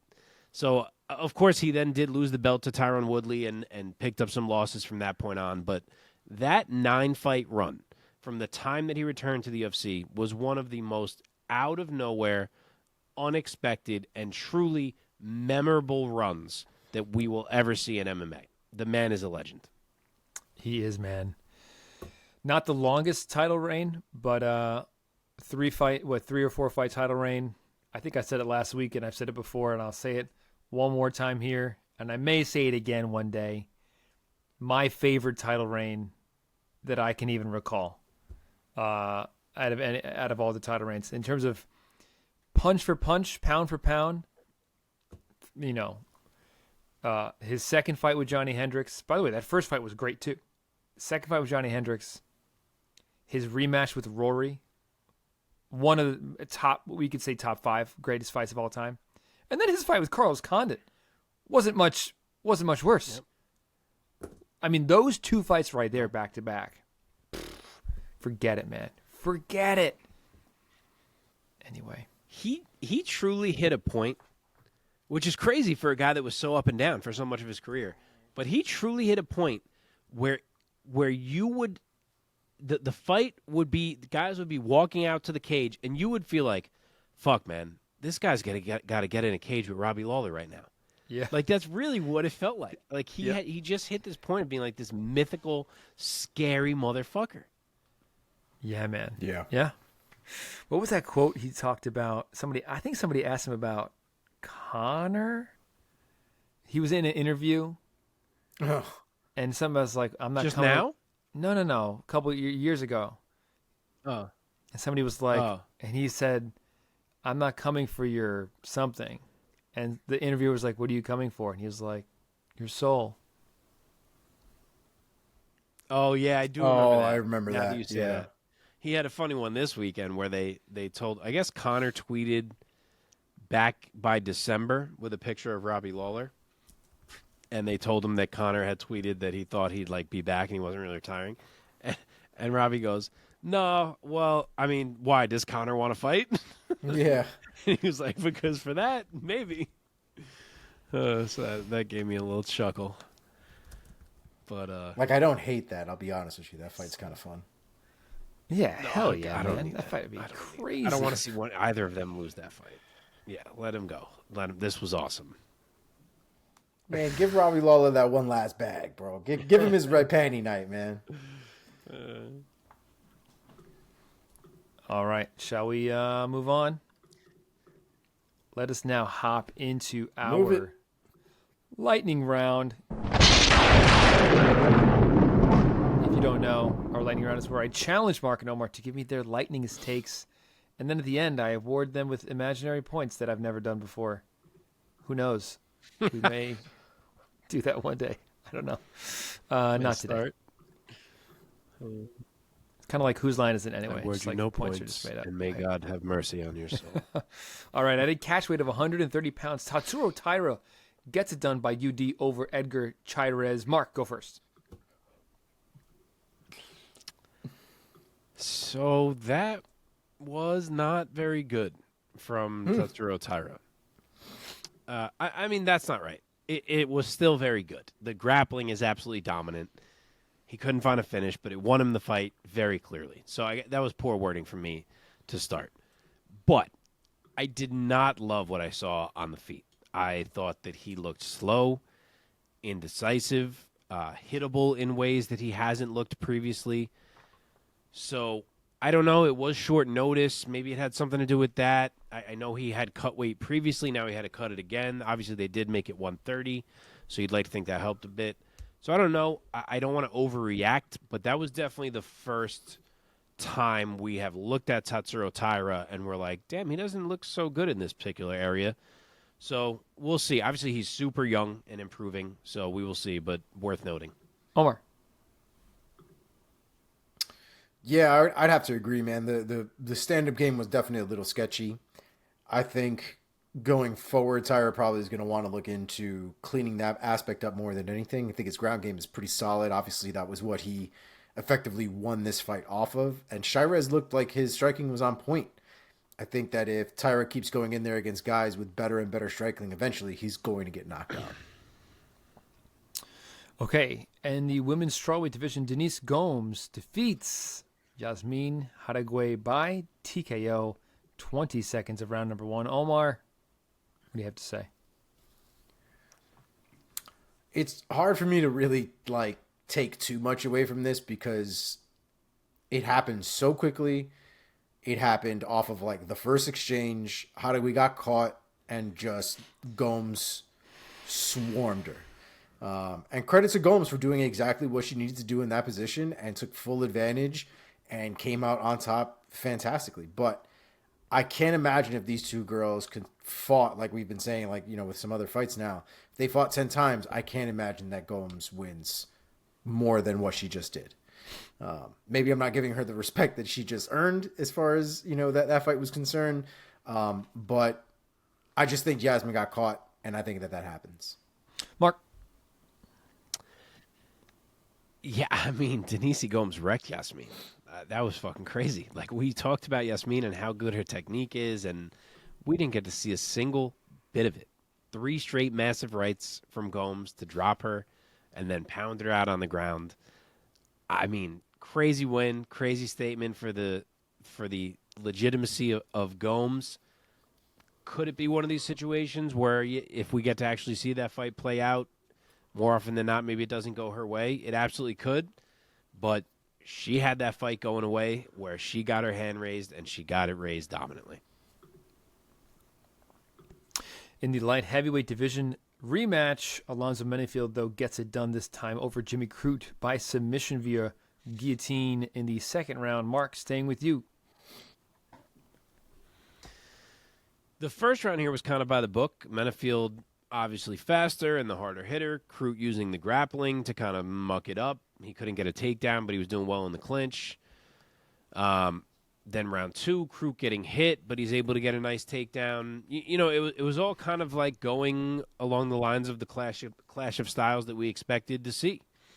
And then, bang, Alonzo friggin' Menifield with a standing guillotine that he snatches out of nowhere, almost rips Jimmy Crute's head off, and concludes the 2-fight series in monster fashion. Omar. Yeah, like we were talking about last week, I couldn't see Jimmy Crute somehow finding the ability to beat Alonzo Menifield in this fight. Even the takedowns that Crute was able to land and things like that, you could see the amount of effort he put into into those moments, into those sequences, weren't getting him the payout that I think that they were worth. Menifield was able to get up, he was able to kind of counter wrestle with him, and then land big shots on Crute. I think once we got to the point where that choke happened, I think Crute was just trying to panic wrestle a little bit too much, and he paid for it. All right, the feature bout on the early prelims in the light heavyweight division as well. Vitor Petrino defeats Marcin Prachnio by submission in the third round. Omar, take it. Dog, Vitor Petrino is terrifying. Prachnio was trying to hit this man for the entire fight, and Petrino just kept putting up his hands like, what are you doing? That's it? And just kept walking forward. And it got to a point where I think Prachnio just drowned. He was doing a lot of good volume on the feet. There were obviously some good connections from Prachnio, but the ground game is really where he ended up really shitting the bed. And Petrino's forward movement eventually just got to a point where Priaulx couldn't maintain that kind of pace for the entire round. Priaulx gets him down to the ground in the second round, works him quite a little bit, and then we get back down there in the third round, and it was pretty much all she wrote. And I love listening. I love seeing guys do the answer the phone with the arm triangle, because like it's not a super great defense anymore, because especially guys like Vitor Petrino, or even guys like Hobocop, guys that are gigantic, they're just gonna squeeze your arm into your neck. Like you're fucked. Like you've got to find a different way to get out of that, because the telephone thing is not it's not the way. It's not what I would rely on to get out of that position. Mm-hmm. Mm-hmm. Mark, the number one takeaway from this fight, and if you have a different takeaway, you are lying, is that Vitor Petrino is a fucking specimen. Yeah. That man is a cyborg. He's a bit raw. He doesn't move his head as much as you'd like defensively, but there's some potential to be unlocked there, because he is a physical monster. He carries natural power, and he's got some grappling chops on him. So I know that was only his first sub, but you can see the potential there. A nice win for him, and he's now 2-0 in the UFC. all right, in the flyweight division, Jesus Santos Aguilar defeats... Oh, no, I'm sorry. I'm skipping over Simon. In the bantamweight division, Cameron Simon defeats Terrance Mitchell by TKO in the very first round. Mark, take it. Cameron Simon is good, man. The way he snatched up that deep guillotine early, then he went armbar from bottom to create separation and get back to his feet. Then he goes to the clinch and ends up dragging Mitchell down to the mat. Works to a dominant position, range shots for TKO. I mean, it was 3 minutes, and he showed off every single aspect of MMA you can show off. So, well done from him. He is a talented dude. Omar. Yeah. Yeah, I think the thing that I loved about watching Simon fight is, like Mark mentioned, his ability to use his submission attempts to get better position. That is something we do not see enough of in MMA. There's too many guys that are fucking content to be on the bottom, go for leg locks while getting their faces smashed, and so on and so forth. Simon is the kind of guy who will chain his submission attempts together, and if he knows he's not going to get it, and he knows he's not going to get it, like really knows, because guys who fucking do jiu-jitsu should know when that submission attempt is done and doesn't work anymore. Especially but in still an holds MMA the position, context. uses it to reverse the position 100%. And it's I think he's showing the real way that I think you should be using Brazilian jiu-jitsu in an MMA fight. And he still ends up with a nasty finish in a TKO. I mean, by the time it was all said and done, Mitchell had basically been put through a washing machine and just got destroyed. It was a beautiful performance from Cameron Simon, and you can't help but want to see more of him. All right, in the flyweight division, Jesus Santos Aguilar defeats Shannon Ross by knockout at 17 seconds of the very first round. Omar, give us a quick take for this quick finish. I mean, if you're Shannon Ross, next time, keep your hands up. If you're Jesus Santos Aguilar, keep doing what you're doing. I mean, he threw one goddamn punch in that fight for the most part. So it was a great performance from him. That's the kind of statement you want to make when you're coming into the UFC. But Shannon Ross got to keep them hands up. I don't know what that was. Mark? Yeah, not a lot to break down here. Aguilar came out hot. He threw a massive overhand right. Shannon Ross's hands were down, and he went all the way to sleep. But that's a massive KO for a flyweight. Yeah. And a huge win for Aguilar, who had dropped his debut. And now he gets a nice initial UFC win. Okay, last one. In the lightweight division, Esteban Ribovic defeats Camuela Kirk by UD Marco. This fight was kind of like a tale of three parts. Round one was all Camuela Kirk, absolutely dominant in the grappling. Ribovic couldn't do anything except survive. Then round two, Ribovic kind of starts stuffing some takedowns. We get extended exchanges on the feet that are back and forth. And then with like a minute left in round 2, Ribovics drops Kirk and then drops him again. And from that point on, it really just became Kirk kind of just battling and trying to survive the onslaught. And he did battle. Props to both of these guys.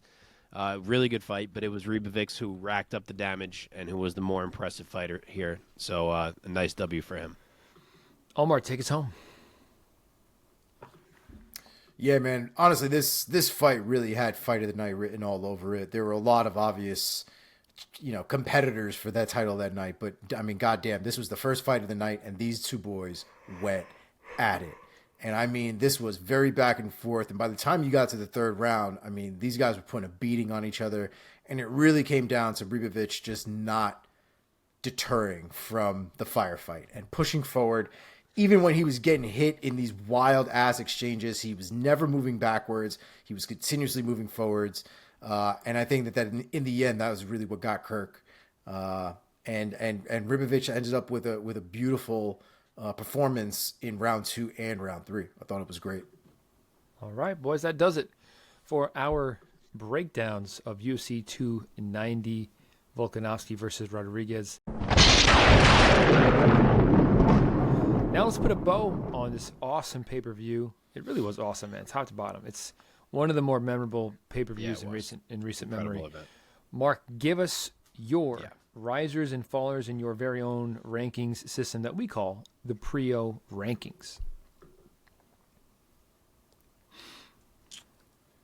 Okay, so this week we have 5 risers and only 1 faller of note. I will start there. The faller is Niko Price. He falls from number 33 to number 38 in my welterweight rankings after getting KO'd by our boy Robbie Lawler. And then we'll go into the risers, working up from the bottom of the card. Esteban Ribovics moves from number 78 to number 61 in my lightweight rankings. He was 0-1. Now he picks up his first win. So we will see how far he can keep climbing here. But a nice 17-spot jump for him. This one's a bit smaller, but I felt like I should note it. Vitor Petrino moves from number 33 to number 29 at light heavyweight after beating Marcin Prachniow. Denise Gomes goes from number 33 to number 27 in my women's strawweight rankings after knocking out Yasmin Haragui.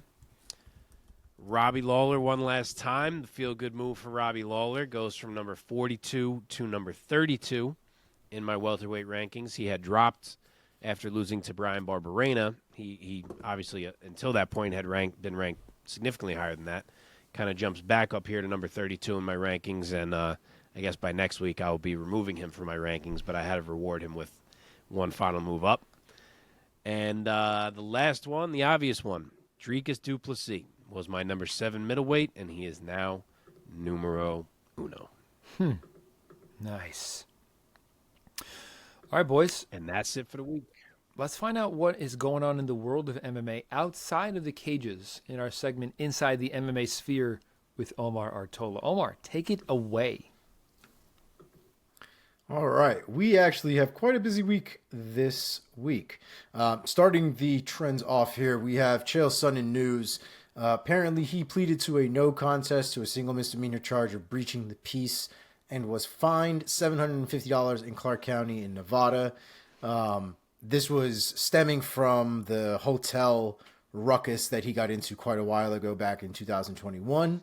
So he finally came out with a plea deal, and it seems that case is officially closed. For those of you who don't remember, he was initially facing felony charges of battery by strangulation and 10 misdemeanor battery charges stemming from the Four Seasons Hotel in Las Vegas on December 18, 2021. Supposedly, Sonnen attacked a couple randomly and then fighting with security guards and hotel employees and all this shit. But apparently prosecutors later dropped 4 of the misdemeanor charges. Another 4 ended up getting dismissed as part of the plea deal. So everything is all tied up in a nice little bow, and it looks like Chael Sonnen is going to be A-okay. Next on the list, we have Francis Ngannou versus Tyson Fury. That fight is official, it looks like. That fight will be going down in Saudi Arabia on October 28th. So for those of you who are wondering who the hell was going to be fronting the bill for Tyson Fury versus Francis Ngannou, the answer is every rich-ass Sikh over there in that side of the world. So not crazy to think they're both going to get paid a pretty penny to do that fight. The best part of that news is that there were rumors from Eddie Hearn that this fight was going to be like an exhibition fight, and they were basically going to spar each other for however many millions of dollars. That is not the case. According to Ariel Helwani, Tyson Fury and Francis Ngannou will take place under the official rules of professional boxing with 3 judges ringside, adopting the 10-point must system. Both fighters are promised to meet in the middle of the ring, go to war, win by knockout in devastating fashion. It'll take place in regulation boxing ring under the standard regulation boxing rules. I should also note that this will be a promotion, it looks like a co-promotion between Top Rank and Ngannou's promotional banner, which is fantastically named Gimmick Fight Promotions. Oh, God. I mean, if that is not a fuck you to everybody who doubted him, I don't know what is. Yeah, It is absolutely brilliant. So it'll be great to watch. I don't necessarily think Francis Ngannou is gonna win that fight, but who cares? They're both gonna get paid a stupid amount of money, and we're all gonna watch it. So we'll see you there. I will watch it. That is for certain. 100%. 100%. So we have a little update on Islam Makhachev. We've all been wondering, obviously, what's going to happen with Makhachev, whether he's going to fight Volk or whatever. And it looks like Makhachev has made a call of his own, and he is calling out Leon Edwards for his welterweight title. I don't like it. No. Yeah. I think Makhachev still has a lot more work to do at lightweight. He's like pulling a fucking Khabib at this point, where he like has the belt. And then he's like, I'm the greatest of all time. I don't have to do shit. And then like almost gets like that at all. and then just, arguably potentially kind of scraped a little bit of the surface there with the Volkanovski fight. And I guess kind of defended his lightweight belt there. But I don't know. I think lightweight is so stacked right now and so full of contenders that it's difficult for me to think that he doesn't have some work to do there before he goes up to 170. But not only there is that. But they got Leon ready to fight Colby, and then Bilal is still waiting for his shot after that. So we don't need Leon to go fight Islam right now. Like, let's get these divisions at least moving a bit before we're going to do another cross-promotional thing, specifically welterweight, which has been stalled. Yeah. Not cross. Kevin Lee. Cross weight class, I mean. Kevin Lee back in the news. If you remember, Kevin Lee recently was put out in his fight with... Remind me of the dude's name, because that's not stuck in there. Oh, Renat Fakhretdinov. Renat Fakhretdinov. So he, as a result of that loss and another injury that he picked up, which apparently needs another surgery, Kevin Lee has officially retired from MMA, seeming like he was happy to go out on his shield. Obviously, he didn't get to do everything in his career that he wanted to do, but the injuries and the surgeries are really piling up on him, and he's just not trying to continue to do that. So... good decision from Kevin Lee. I'm not mad at it at all. I know the circumstances suck. Him just re-signing to the UFC, kind of wanted him to do something, put something together, towards the end of his career, obviously, at this point, but didn't come together that way, unfortunately. And we wish Kevin Lee a great life post-fight. Yeah, man. Next on the list, Jimmy Crute. Jimmy Crute, like we obviously talked about here, had a rough outing against Alonzo Menifield, and it looks like Jimmy Crute will be taking some time away from the octagon. It doesn't sound like he is retiring, but he was talking about how he's had a very obsessed life when it comes to MMA and the UFC. He's been training apparently since he was 12 years old. It's literally all he's ever done, and he's had a rough outing. He's had a few rough outings, obviously, as of late. So it sounds like he's trying to take some steps away from this life for a little bit, go through some therapy, and kind of get his shit together before he goes back into the octagon. But it does sound like at some point we will see Jimmy Crute back in there, just seemingly later rather than sooner. Yeah. All right. Next on the list here, we have just a couple of updates and changes that are being made. Some rumors here. We have a rumor of Davison Figueiredo making his bantamweight debut against the GOAT, Dominic the Dominator Cruz. That is a fantastic fight. They absolutely need to seal that deal. Next rumor in the mill, we have Beneil Dariush versus Arman Tsarukyan. That is a fantastic little pairing that we have there. Hopefully Dariush kind of makes his way back, but Arman Tsarukyan honestly is a tall fucking order, so not sure what's going to happen in that fight. Next on the list, we do have a little update about this week's card. So Walt Harris was removed. The fight between Walt Harris and Josh Parisian was completely removed, but obviously this is due to the test result that returned for Walt Harris, I guess in which he must have popped for something. It sounds like it was from a supplement that apparently he's been using his entire career, but was never approved by USADA. So I don't know how that statement was better to have made. But it sounds like Walt Harris is claiming he's not a cheater. He wasn't trying to cheat, and it was just something he was always using, even though it wasn't ever approved by USADA. He was just sort of ignorant to it and didn't check. So we'll see what comes of that. There might be a suspension looming. It could be as little as 6 months. It could be as much as 2 years. We'll see what comes of that, and we'll update you when we have that information. All right, we have a few fight announcements, and we will move right along.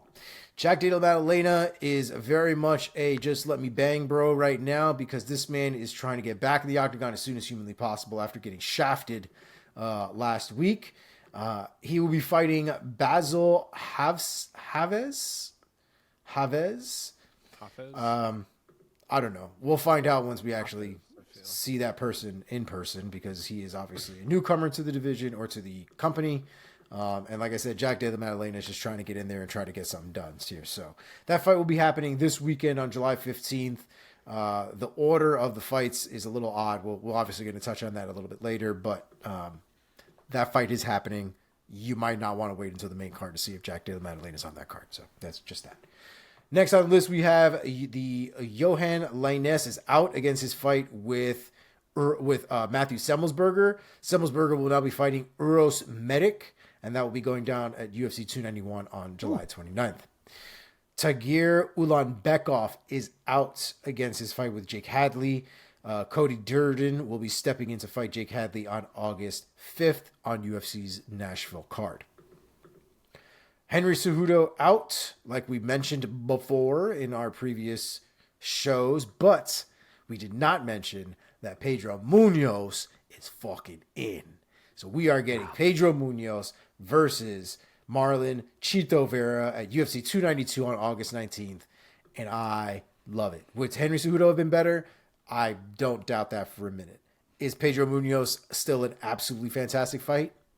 Yes. Yes, it is. I'm Great fight. Very happy with that. For sure. Great fight. All right, next on the list, we have William Gomis versus Lucas Almeida. That fight has been added to UFC's Bowery card on September 2nd. We have Tai Tuivasa versus Alexander Volkov. That fight has been added to UFC's 293 card on September 9th. We have Edgar Shirez, who was recently in the fight.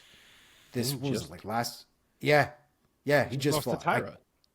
Yes, thank you. I couldn't Already think of he's it. booked? Against Daniel Lacerda. That is happening on September 16th at the UFC Apex, it seems. Wow. Next on the list, and definitely not the least, John Jones versus Stipe Miocic. That fight has been officially announced by the UFC and by Dana White. That fight is set to headline UFC 295 on November 11th for the heavyweight title of the world. And I will believe that shit when I see it. And that is all I have for you guys this week. All right. Cool. Very nice. Dude, Jones versus Stipe is crazy. Yeah, if it happens, absolutely. But these guys have been playing like It's going to happen. Bro, they've been playing Dick Grays for the last year. It's like, let's get in there, bro. Get to work. Now. It's MSG. It's a headliner. They're not going to This is what they want. Up. I mean, It's Scott, what they famous last word. I think we're getting it. I think it's if there are two fighters that would fuck this up, it's Stipe and John Jones. Jones will get arrested, or Stipe will be like, "Well, yeah, I want to fight, but like I don't know when, so I'm just gonna, I'll be here." Being a firefighter. That's correct. That's the absolutely firehouse. correct. He's like, I'll be here playing N64 in the firehouse. I should have said that he'll be more like, "Oh yeah, I want to fight, but I'll just Yeah, totally. Yeah, I want to fight. You both are asking to get your asses whooped by this man. I mean, fucking asking for it. I'm not doing that. Destroy my life. I mean, I'm not even making fun there of him, could be dude. no That's doubt. his voice. That's exactly what he sounds like. His voice He is knows wild. it. Sounded like you both just had a stroke at the same time. That's how he talks. I wonder all the time how that is his voice. It makes no sense to me. His voice is wild. He seems like a really good guy for the most part. And he seems like he's somewhat seems- self-aware. Oh, he about seems that. fantastic. Oh yeah, he is. Dude, he seems like a great sport. He actually seems Yeah. like he's the man He seems like a clown, like in the best way. that he is. Like he likes to make people laugh. It seems like he likes to enjoy himself. He seems like a cool dude. He seems really like he seems makes. he's a good family man on all the Yeah. improvements and everything. He seems like he makes I'm a fan of Stipe. awesomely bad like dad jokes to his family all the time, which I can empathize with. All right, the time has come for us to look ahead to this Saturday night's UFC Fight Night card: Holm versus Bueno Silva. Before we do, let's just quickly mention we have a doubleheader weekend for one championship with two events. I get a little bit mixed up with the names that one is using for their events. So on Friday it's called Friday Fights, and on Saturday it's called One Fight Night. Am I wrong? Am I getting that straight? I believe I think that's it's accurate. Friday night. One Fight Night 12. Yeah, is the one on the 14th. Okay. Yeah, it's one Friday fights 25, and then one fight night 12. Look, as much as I love these one cards where they mix MMA, Muay Thai, sometimes Jiu-Jitsu all on one card, as much as I love those other sports, this is an MMA show, so we're not going to cover those events, but just mentioning that they're happening. Probably the biggest name that I can think of in the MMA space is Gary Tonin. I believe is the co-main event on one of these cards. I think it's Saturday night card. So yeah, cool stuff from One Championship as always. Yeah, we probably should have previewed Tonin and Gossanov, to be quite honest, but we didn't. They think got of away time from to us. do that. So here it's we are. okay. UFC it is. I do, since we brought it up, since the door has been opened Yeah, by I thought our we were man's. going to ignore it entirely and Yeah. like, called us out to the whole. But fucking it's- world. Nah, it's all good. But since we've opened that door, we should mention that there are some interesting competitions going on. Tammy Musumeci is actually is competing on this card in strawweight grappling. She is the sister of the nasty ass Mikey Musumeci. So I can only imagine that their grappling is got to be relatively similar. And then on the main on the main event of the Saturday card from one, you have Superlek that's fighting. Superlek is an absolute animal with a head kick that will absolutely take your fucking face off. So 100% if you're into just combat sports in general, definitely watch at least those fights. Those are definitely worth your time. All right.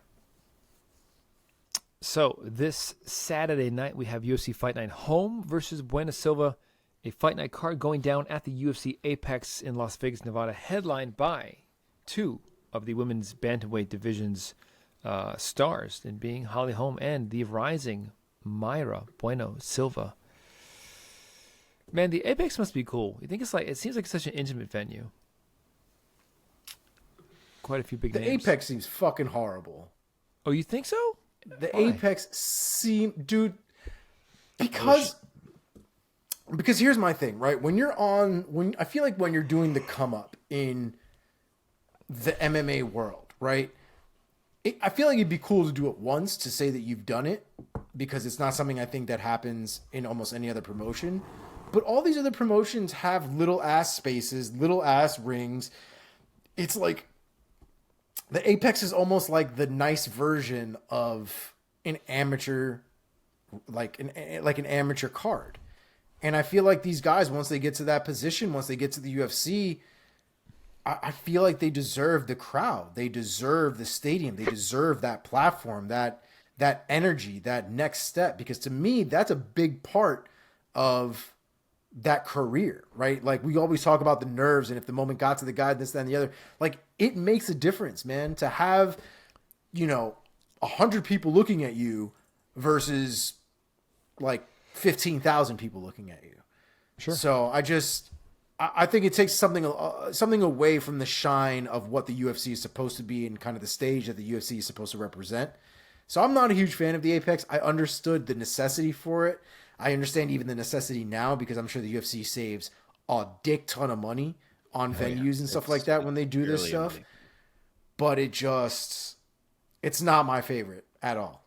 Yeah, I wish Apex cards would cease to exist, but unfortunately money is everything, and that's why we have them. But I'm sure as a fan it's a cool experience, which maybe is what Mike meant, but for the fighters, well, sure. Close. Yeah. Yeah. Anyhow, before we talk about, I believe, the 5 or 6 fights that we are planning on talking about, any other fights or fighters that you guys just want to quickly mention and spotlight for our viewers and listeners? Yeah, so the UFC has not ordered the bouts on this card yet on their website, nor has anyone really. The only place we can find that kind of listed in a bout order or what they think is a main card is ESPN. So we are going to work off that, and we're going to do the main card plus Jack's fight. So one that I will highlight quickly that is not amongst those is the debut of Azat Maksum, who is fighting Tyson Nam. The dude's undefeated. He's 16-0. I don't know him super well, but he's supposed to be very dangerous with his hands, well-rounded fighter. So he is definitely someone to keep an eye on. If he can debut by beating Tyson Nam, he's pretty much in the flyweight mix immediately. Mm-hmm. That fight looks like it's at bantamweight, it seems. Really? That's what it says on SureDog. I don't know. Now let's see here. No, it says flyweight in the UFC. Okay, I was going to say that'd be This weird. card is all over. This information on this card is garbage. Fucking garbage.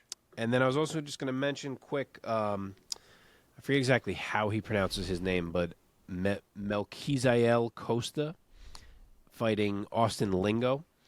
He is a dude. He debuted up at lightweight. Costa, I'm referring to, up at lightweight fighting Thiago Moises on somewhat short notice, I believe, and lost to Thiago Moises, as a lot of dudes do.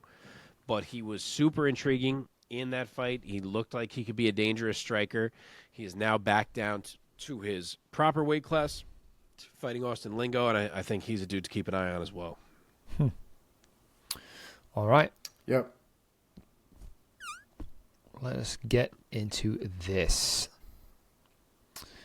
Let us begin with, as of right now, it looks like it might be on the undercard, though all three of us suspect that this could get easily moved way up into the main card. In the welterweight division, Della Maddalena going up against Bassil Hafez.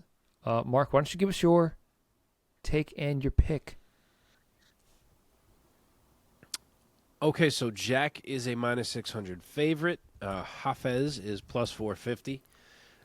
Our boy Jack gets a fight after all. We have successfully now gone from Sean Brady to Josiah Harrell to Bassil Hafez. But hey, he said he came to Vegas for a fight, and he wanted one, and he's going to get one here, so good for him. They are the same height. I'm not sure about the reach because I can't even find one for Hafez. But they may be similar-sized dudes, but the long story short here is that we are all just thankful for Hafez because he is allowing us to see JDM put on his latest show. So I think that's what we'll get. The resume from Hafez is nothing so encouraging. I don't think he will offer so much for Jack to worry about. And I think he'll get walked down and put out like everyone else has thus far. Give me Jack Della Maddalena, round 1, knockout. Sorry, bad time for a long yawn. Omar, go. Yeah, I mean, it just seems like Jack Della Maddalena wants to get to work. I don't think he wants to waste the camp. I don't think he wants to waste the cut. And I think he's kind of at a point now where I'm sure he probably wants the money. So Yeah. I don't wholly blame him. I just wish that we could do better for Jack Della Maddalena. I know it's short notice and all this stuff, but this just doesn't seem to be it. And like Mark was saying, you know, this Bassil kid, I mean, would we have even seen him in the UFC had it not been for these specific circumstances? Because his resume doesn't seem like anything the UFC would even be remotely interested in, for being wholly honest. Yeah. But here we are, and hopefully things from 290 have not impacted the natural order of things, and the time continuum is still relatively intact, and fucking Jack Della Maddalena doesn't get starched by a guy that he shouldn't be getting starched by. So let's go with Jack Della Maddalena by round 1 submission. Let's go Jack Della Maddalena by round 1 knockout. Thank you very much. Thanks for coming. Thanks for playing. Worth noting a little bit, this gentleman, Bassil, if I hope I'm saying his name right, has never been finished, never been knocked out or submitted. That being said, this is his UFC debut. Easily, far and away, probably the toughest guy he's ever fought, talent-wise. So, I gotta believe that JDM finds a way to give this man his first career loss by knockout or submission. I'll say knockout round 1. Okay, let's move on now. Let's see. Let's go Terrance McKinney versus Nazim Sadykhov. Sorry if I'm butchering that one. McKinney, T-Rex, the 28-year-old out of Spokane, Washington, 13-5 as a pro, 5 knockouts, 8 submissions. That's right. None of his 13 wins has gone the distance. He's trying to get back in the win column after dropping a fight to Ismail Bonfim back in January of this year. Most devastating loss of his career, getting caught with that nasty flying knee against the cage, face planting him into the UFC canvas. But T-Rex is a talented guy, and looking for him to bounce back against Nazim Sadykhov, the 29-year-old out of Azerbaijan, 8-1 as a pro, 6 knockouts, has never been knocked out himself. After dropping his first fight, he has won 8 in a row. Won his fight on Contender Series and won his UFC debut against Evan Elder back in February of this year. Enough talking from me. Omar, give us your take and your pick. It's an interesting fight because both of these guys, I think, are really going to look for opportunities standing up. They're going to be looking for the knockout. I think the real difference between the two of them is that Sadykhov seems to be more of the brawler, right? More of the bruiser, if you will. That dude is going in with hooks, and he is trying to light your shit up. Terrance McKinney has a little bit more of a measured approach. He likes to keep his distance. He likes to make his attacks long. He likes to put weight behind his attacks for sure, but he's not lunging in and he's not winging shots in order to get those finishes. I think the thing that makes Sadykhov interesting when it comes to the way that he strikes is the way that he opens up areas for his hooks to land. I just don't think McKinney's at that level where he's going to allow that to happen or he's going to fall into those traps. I think McKinney is going to be a little bit more well-rounded, so if we do end up seeing different looks in this fight, I would assume that he should still kind of have the upper hand here. I think the Bonfim thing, I think he got caught, man. You know what I mean? I don't know how much I should really take away from that fight. I thought it was a good fight up until he got smashed. But I'm going to take care of Terrance McKinney here. I think the kid is still very good prospect. I think he's still very talented. I can't imagine he's not getting better having spent more time in the gym. So I'm going to go with Terrance McKinney here. I think he keeps his streak of murder and mayhem alive, and I will go by second round TKO. All right, so McKinney is a plus 115 underdog here. Nazim Sadykhov is the slight favorite at minus 140. There's a 4.5-inch reach for Terrance McKinney, reach advantage, though the heights are the same. And, yeah, I'm also going to have faith in Terrance McKinney here at least one more time. There's too much talent in this guy. It's always a risk to pick him because he's capable of quickly crashing and burning. But if Evan Elder can hang with Nazim Sadykhov, and let's be honest, he was beating Sadykhov most of that fight until the cut happened in the third round and it kind of swung. I got to think Terrance McKinney can do it. The reach, the athleticism, the finishing ability, the well-rounded skill set of McKinney, it's a lot in his corner. And I know he can be caught, and I know he can make mistakes, but I'm going to side with him in here, And Sadykhov is in there to scrap. He comes to go. So I think that helps McKinney, and I think McKinney can hurt him. So I will say Terrance McKinney, round 2, knockout. Wow, we're all taking McKinney here. I was a little surprised, actually, to hear that Sadykhov is a betting favorite here, but I would put my money, if I was a betting man, which I'm not, I would go with McKinney. I agree. I think he's a super talented guy at lightweight. He has a lot of firepower in those hands. And I want to say that Sadykhov is going to be durable enough to withstand the onslaught of McKinney, but I've been reminded that McKinney has not won a fight with the judges' help. So I will say that McKinney gets the knockout in the late first round against Sadykhov, surprising the Azerbaijani. Let us move on. All right. Also in the lightweight division, Ottman Azaitar taking on Francisco Prado. Azaitar, the Bulldozer, is his nickname. Out of Cologne, Germany, 33 years old, 13-1 as a pro.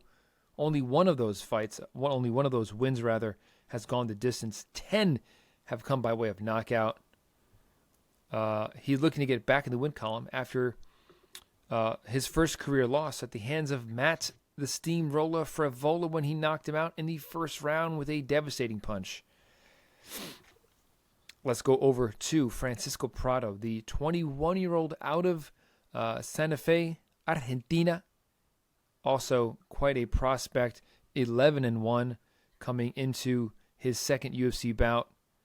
5 wins by knockout, 6 by submission. That's right, none of them have gone the distance. He has never been finished, but he did suffer his first loss in his UFC debut at the hands of Jamie Mullarkey back in February of this year. Mark, start us off. Give us your take and your pick.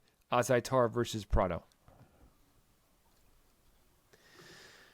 So this one is nearly a pick'em. You're actually taking some juice on either one of them, no matter who you bet. Francisco Prado is minus 115. Ottman Azaitar is minus 105. There is a 3-inch height and 5-inch reach advantage for Francisco Prado in this fight, which is so damn much. And Ottman Azaitar had some hype until Matt Frivola ended it. It's possible that he can just kind of bully Prado here and land something big and grab a little bit of his hype back. But, man, Prado is so much bigger, and he's going to get to strike here. And the striking is why he's here. It's why he's in the UFC. You saw shades of it in his debut against Jamie Mullarkey. Mullarkey was able to turn to the wrestling and beat Prado in that way. But Azaitar is not really that guy. He is a headhunter. So unless he shows some wrinkles, and maybe he will, but I suspect that these guys are both going to be looking for the knockout, and that's probably why it seems like it's going to be on the main card here. So either guy could certainly catch the other, but give me the reach and the size and the youth of Francisco Prado. I will take him to win via knockout in round 1. Omar. I don't hate it, but we are going to differ. I think that Ottman is the type of guy that has to kind of make some adjustments when it comes to the height. He's another one that I think tends to fight guys that might be bigger, both in frame and even sometimes in stature as well. But he's got a beautiful overhand right that doesn't come out very wide. It has actually pretty tight, goes right over the guard, and that fucking punch works wonders against dudes that are taller than you. And I think he might very well find that chin. I'm going to go with Azaitar by KO round 1. Whew. Yo, this fight is not going to do the scorecards. Flipped round 1 knockout sounds like exactly the proper picks for this fight. This is a fight where all 3 judges should just get up and go take a bathroom break because they will not be needed. That being said, fireworks, yep, it's a pick 'em. I'm going to go with the Argentinian Francisco Prado with the thunder in his hands. I will say round 2 knockout for Prado. Okay. Let me cue this back up here. Who are we going with next? Oh, Omar, break out your Get excited. your fight kit. Get that fight kit out. Let's go. Let's go. What weight is this fight happening at? Remind me. Is this featherweight? What weight is this? Come on, baby. At Dumont weight. This is Dumont's division, baby. Let's go. The uncrowned queen. Amen. The featherweight queen, Norma Dumont, the immortal, taking on Chelsea Chandler. Norma Dumont really needing no introduction on this podcast. The 32-year-old out of Minas Gerais, Brazil. 9-2 as a pro. 2 subs, 7 decisions. Never been subbed herself. She is coming off of a back-to-back wins over Danielle Wolf and Carol Hossa back in April. She will be standing across from Chelsea Chandler, the 29-year-old out of Stockton, California. Stockton, motherfucker. 5-1 as a pro. Thank you. After losing her first pro bout, she has now gone 5 straight into the UFC, won her UFC debut against Soliarenko back in October of last year. Mark, go first. Take and pick. So if you don't know why we kind of talk about Norma Dumont the way we do on this show and you're thrown off by that intro, it's because for quite some time she has been the only woman in the entire featherweight division, other than obviously Amanda. And these girls who are bantamweights go up to challenge her in the Norma Dumont division, and she turns them away. So we enjoy us some Norma Dumont. Yes, sir. Granted, here she is fighting a girl who actually is a featherweight, or who has been plenty of times. She has a few bantamweight fights on the record as well, but she is the size of an actual featherweight here, not just someone trying to move up.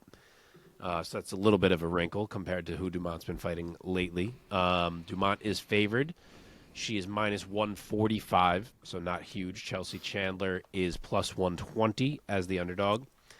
There is 1 inch of height and 1 inch of reach on the Chandler side in this fight.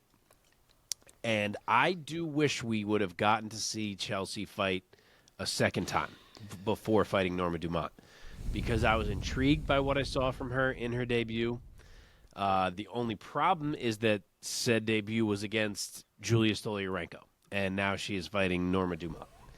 So it's a very big step, and I don't feel like I have the necessary information to make a call on how good I think Chelsea Chandler might be. So it's almost like it's just a guess. So in that type of scenario with pretty close betting odds and needing to make a pick, I feel like I just got to go with the sure thing here, and that's Norma's ability to edge girls out and win a decision. So I will roll with Norma Dumont to win by decision here, but Chelsea Chandler being good and us realizing it on Saturday would not shock me, because I do think there were some encouraging signs in her debut. But we'll go Dumont.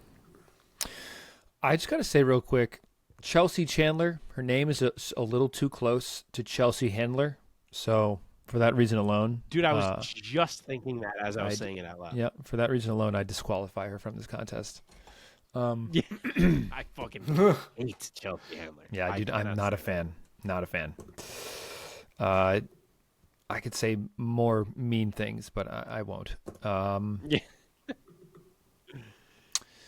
I'll go first, Who's up? rather second. Guys, this is called And New MMA show, but sometimes it's also called the Norma Dumont MMA show, especially when she's fighting.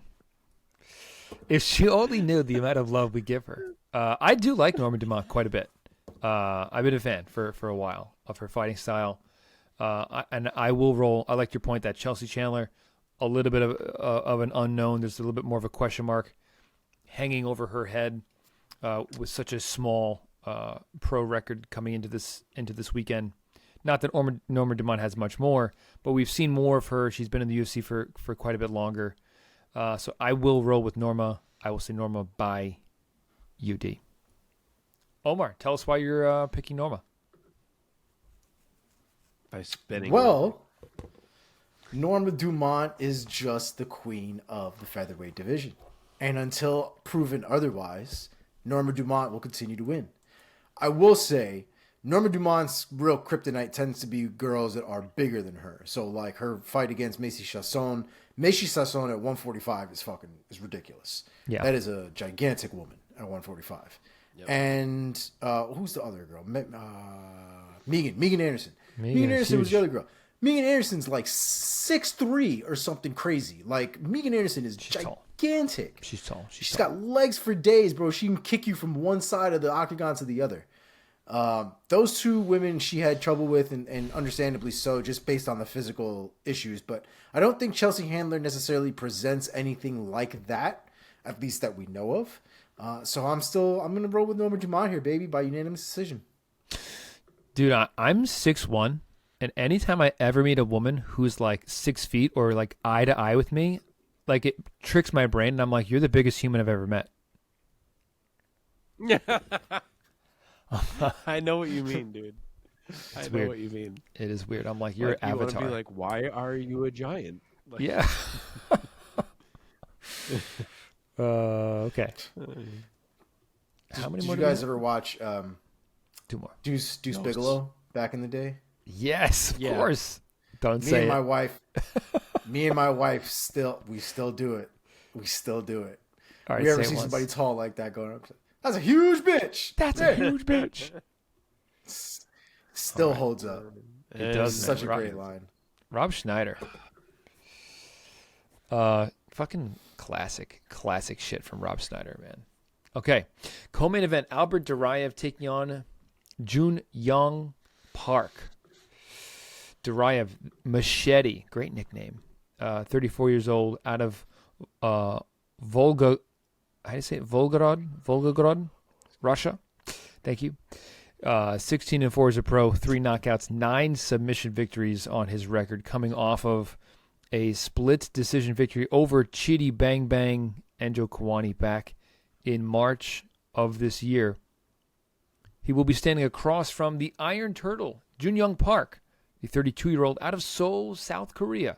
His record stands at 16-5 coming into this weekend with 5 knockouts. Add 5 submissions to that. He has been finished 3 times himself, and he is riding a 3-fight UFC win streak coming into this weekend. Most recently defeating Dennis Tululin by submission in the first round back in February.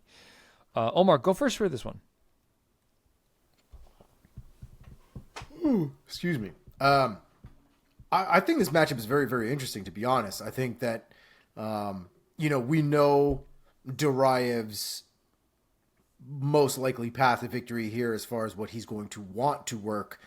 His ground game, his wrestling, trying to get him smothered as much as humanly possible on Jun Young Park. But I think Jun Young Park has actually really good takedown defense. I should have actually pulled up the actual stats, which the UFC also only does it for UFC, but that doesn't make any sense. Doesn't matter. Jun Young Park, though, I think has really good takedown defense. I think his hands are actually really solid. And I think that if he's able to stuff a few of Duraev's takedowns, I think Duraev will end up getting gas a little bit faster than Park. And I think Park will see an opening to light up Duraev as a result. So I'm going to take Jun Young Park here. I'm going to take him by second round KO. Wow, Marco. All right, so Park is the favorite. He is minus 160. Hey. Duraev is plus 130 as the underdog, so pretty close. Duraev is 1 inch taller. He will have a 2-inch reach advantage, so some size on his side. This one is real tough for me. I'm basically flipping a coin on this fight, and it's tough for me for a couple reasons. One is that I've had a hard time figuring out just how good I think Albert Duraev is. After his debut, I thought, like, all right, he's solid, but nothing too special. Then I thought Joaquin Buckley could finish him, and he did. So I was like, all right, yeah, I knew it. And then he went out and beat a dangerous guy in Chidi Njokuani. So now I'm like, I don't know what I make of this guy. Granted, I didn't think Chidi fought his best fight, but even so, like, that's a pretty good win. And then on the other side, you have Park, who's 6-2 in the UFC at this point. It's a nice little record. He's very well-rounded. He's beaten a lot of guys. But at the same time, he hasn't really beaten a high-quality wrestler, which Duraev is. So I kind of land in this place where I'm like, I don't know. I don't have a great feel of how I think this one plays out. My mind wants to say Park because I feel like I've seen him show that he can do more things, but I just have this feeling it's going to be another of these Duraev fights where, like, I feel like Park could have won it, but he just doesn't because Duraev edges it from some opportunistic control moments that he manages to grab. So maybe I'll even say split decision. So, yeah, I'll say Albert Duraev split decision. They both have splits in their recent resumes.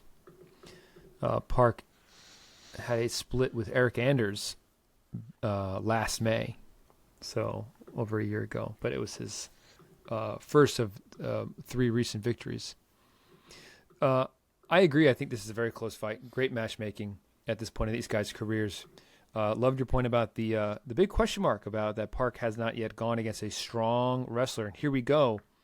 Ask and thou shalt receive. We have a strong Russian wrestler going against Park. I'm going to give the edge to Park, though, because of his recent resume. He's on a 3-fight win streak. He's finished his last 2 opponents. He just choked out Dennis Delulin. Before that, he choked out ugly man Joseph Holmes. I'm going to say that he wins this fight by a unanimous decision. I think he defends the takedown. I see him stuffing enough takedowns and hurting Duraev on the feet and scoring enough to walk away with the UD. All right, let us go to the main event of the evening this Saturday night: Holm versus Bueno Silva. Holm, the 41-year-old out of Albuquerque, New Mexico, USA, 15-6 as a pro, with 8 knockouts on her resume. Most recently, scoring a UD victory over Yana Santos back in March. Standing across from Mayra Bueno Silva, her nickname is Chitara. I wonder if that's a reference to like Thundercats with Chitara. Was that the character's name in? That's what I always think of when I hear it. Chitara. 31 years old, out of Brazil, 10-2 with 1 draw, 7 submission victories on her record. She is riding a 3-fight win streak coming into this Saturday night. Most recently, adding a sub to her record, knee-barring Lena Landsberg in the 2nd round back in February of this year. Omar, start us off this time. Give us the analysis and ultimately your pick for this main event bantamweight clash. Another really interesting matchup here. You have somebody in Mayra Bueno Silva that loves to take things down to the ground and loves to use her jiu-jitsu to get things done. And then you have somebody in Holm who is very much about making sure that she fights her fight, making sure that she doesn't put herself in positions to potentially lose a fight, right? In other words, she's not going to give Mayra Bueno Silva the opportunities that maybe a lot of other fighters would to get a submission. I think we've seen Holm kind of try to get or keep the fight where she wants to against women who may not have the accolades to actually take her down, and I don't think Bueno Silva is at that point.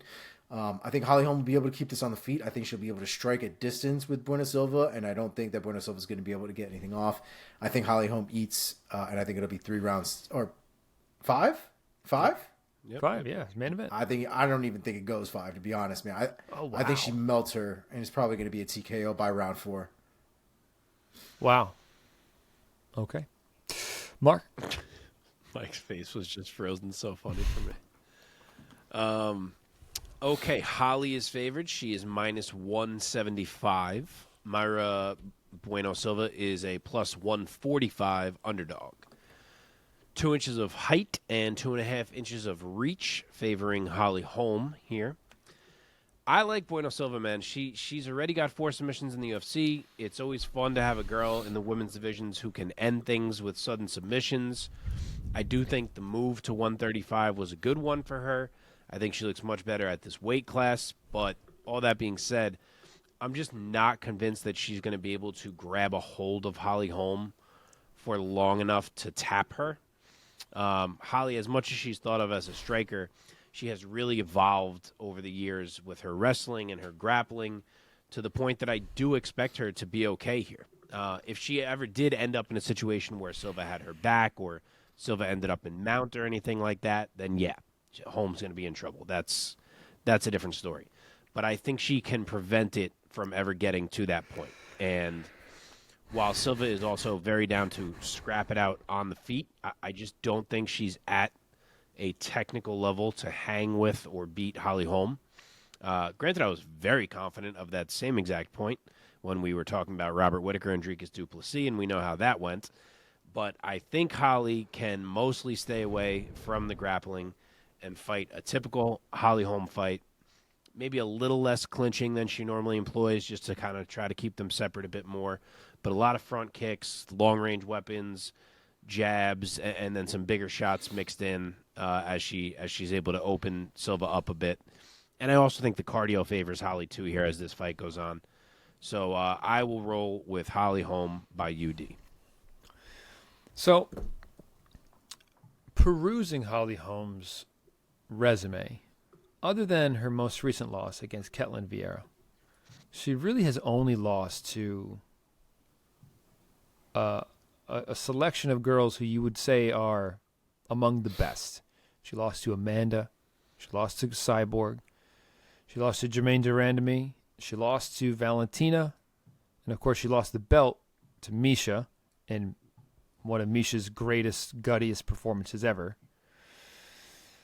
I would not yet put Ketlen Vieira in that same sort of breath as some of those other girls. That being said, Holly Holm, for the most You could part... also argue that she beat Ketlen Vieira. It was a split. That's right. Yeah. And I agree, and that I think Holly does a great job of being elusive. She sticks and moves. She has great movement. That being said, I always bring up this point. I think at 41 years old, I think her age is going to start to show. And I see the decade younger Bueno Silva getting this fight to the ground eventually. I think she's only going to need one or a few takedowns. As much as Holly is a vet, I just see the younger Bueno Silva getting it done in this contest. I'm going to say she hands Holly her first loss by a finish in a few years since her loss to Amanda back in 2019. I'll say Bueno Silva by submission in the middle of the fight. I'll say third round for MBS. I just made up that nickname. Very nice. Very nice. Well, gentlemen, we did it. We did it. And because I have to take my son to a doctor's appointment at 8 in the morning, I will forego the trivia for tonight so we can sign off a little sooner. I have to wake up at 5:50 tomorrow. Can you top that? Probably not. I know what I can do. I can give you guys fucking trivia anyway because I got trivia this week. Okay, let's hear it. So we're gonna do trivia. And it is Robbie Lawler themed, so we're doing All right. it. It's got to happen then. That's a great. Well, not really Robbie Lawler themed actually, but it's a result of Robbie Lawler's retirement, if you will. Okay. So now that Robbie Lawler has retired, Colby Covington now only has 3 wins against active UFC fighters. Name those fighters. Oh, Jesus Christ. Jorge's gone. Maya's gone. Jorge's officially gone? Oh, that's right. He is gone. Yeah. Woodley's gone. RDA. That is one.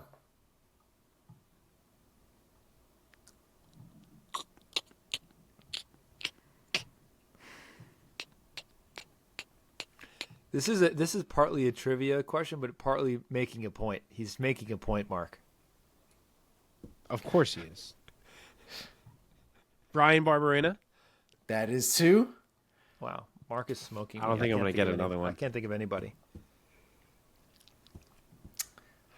You want me to give it to you? Wait. Let me think for one more second because I didn't think Barberena was coming to me, and then it popped right in. I will give you the year of this last fight. It's 2016. Wow. And that guy is still in the UFC. When was Barberena? Can I have that clue? That was also 2016. Oh, wow. Man, Barberena's been in the UFC for a minute. I give up. I'm out. I'm out. Yeah, I'm not going to get it.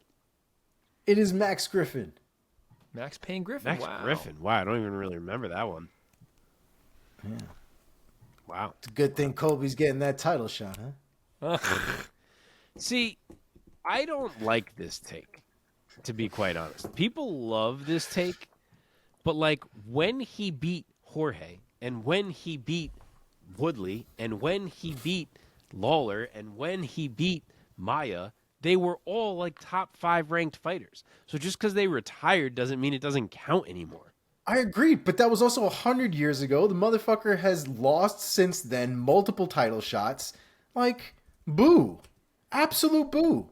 I mean, yeah, we know why he's getting his title. He's getting his title shots because of how close his Usman fights were. He's kind of getting rewarded for that, which is definitely a bit outside of the norm that you see. Especially when you got people fighting. And because he's such a... Partly because he's such a personality. Yeah. Chooch. He's somewhat of a star in the sport. I mean, all these guys that get to this level, they just... I mean, he is.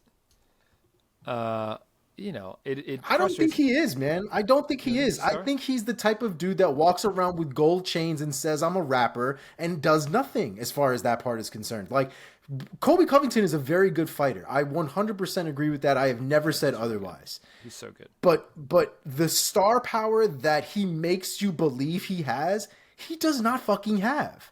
No one gives a shit about that dude the way he thinks or makes it seem like people do. Look, I do think he is somewhat of a draw.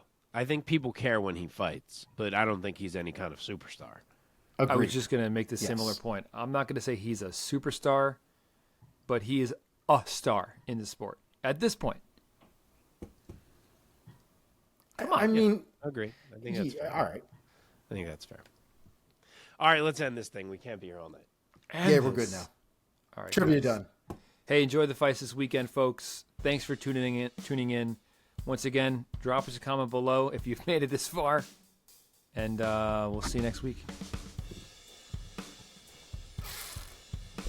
Peace. Peace. Peace.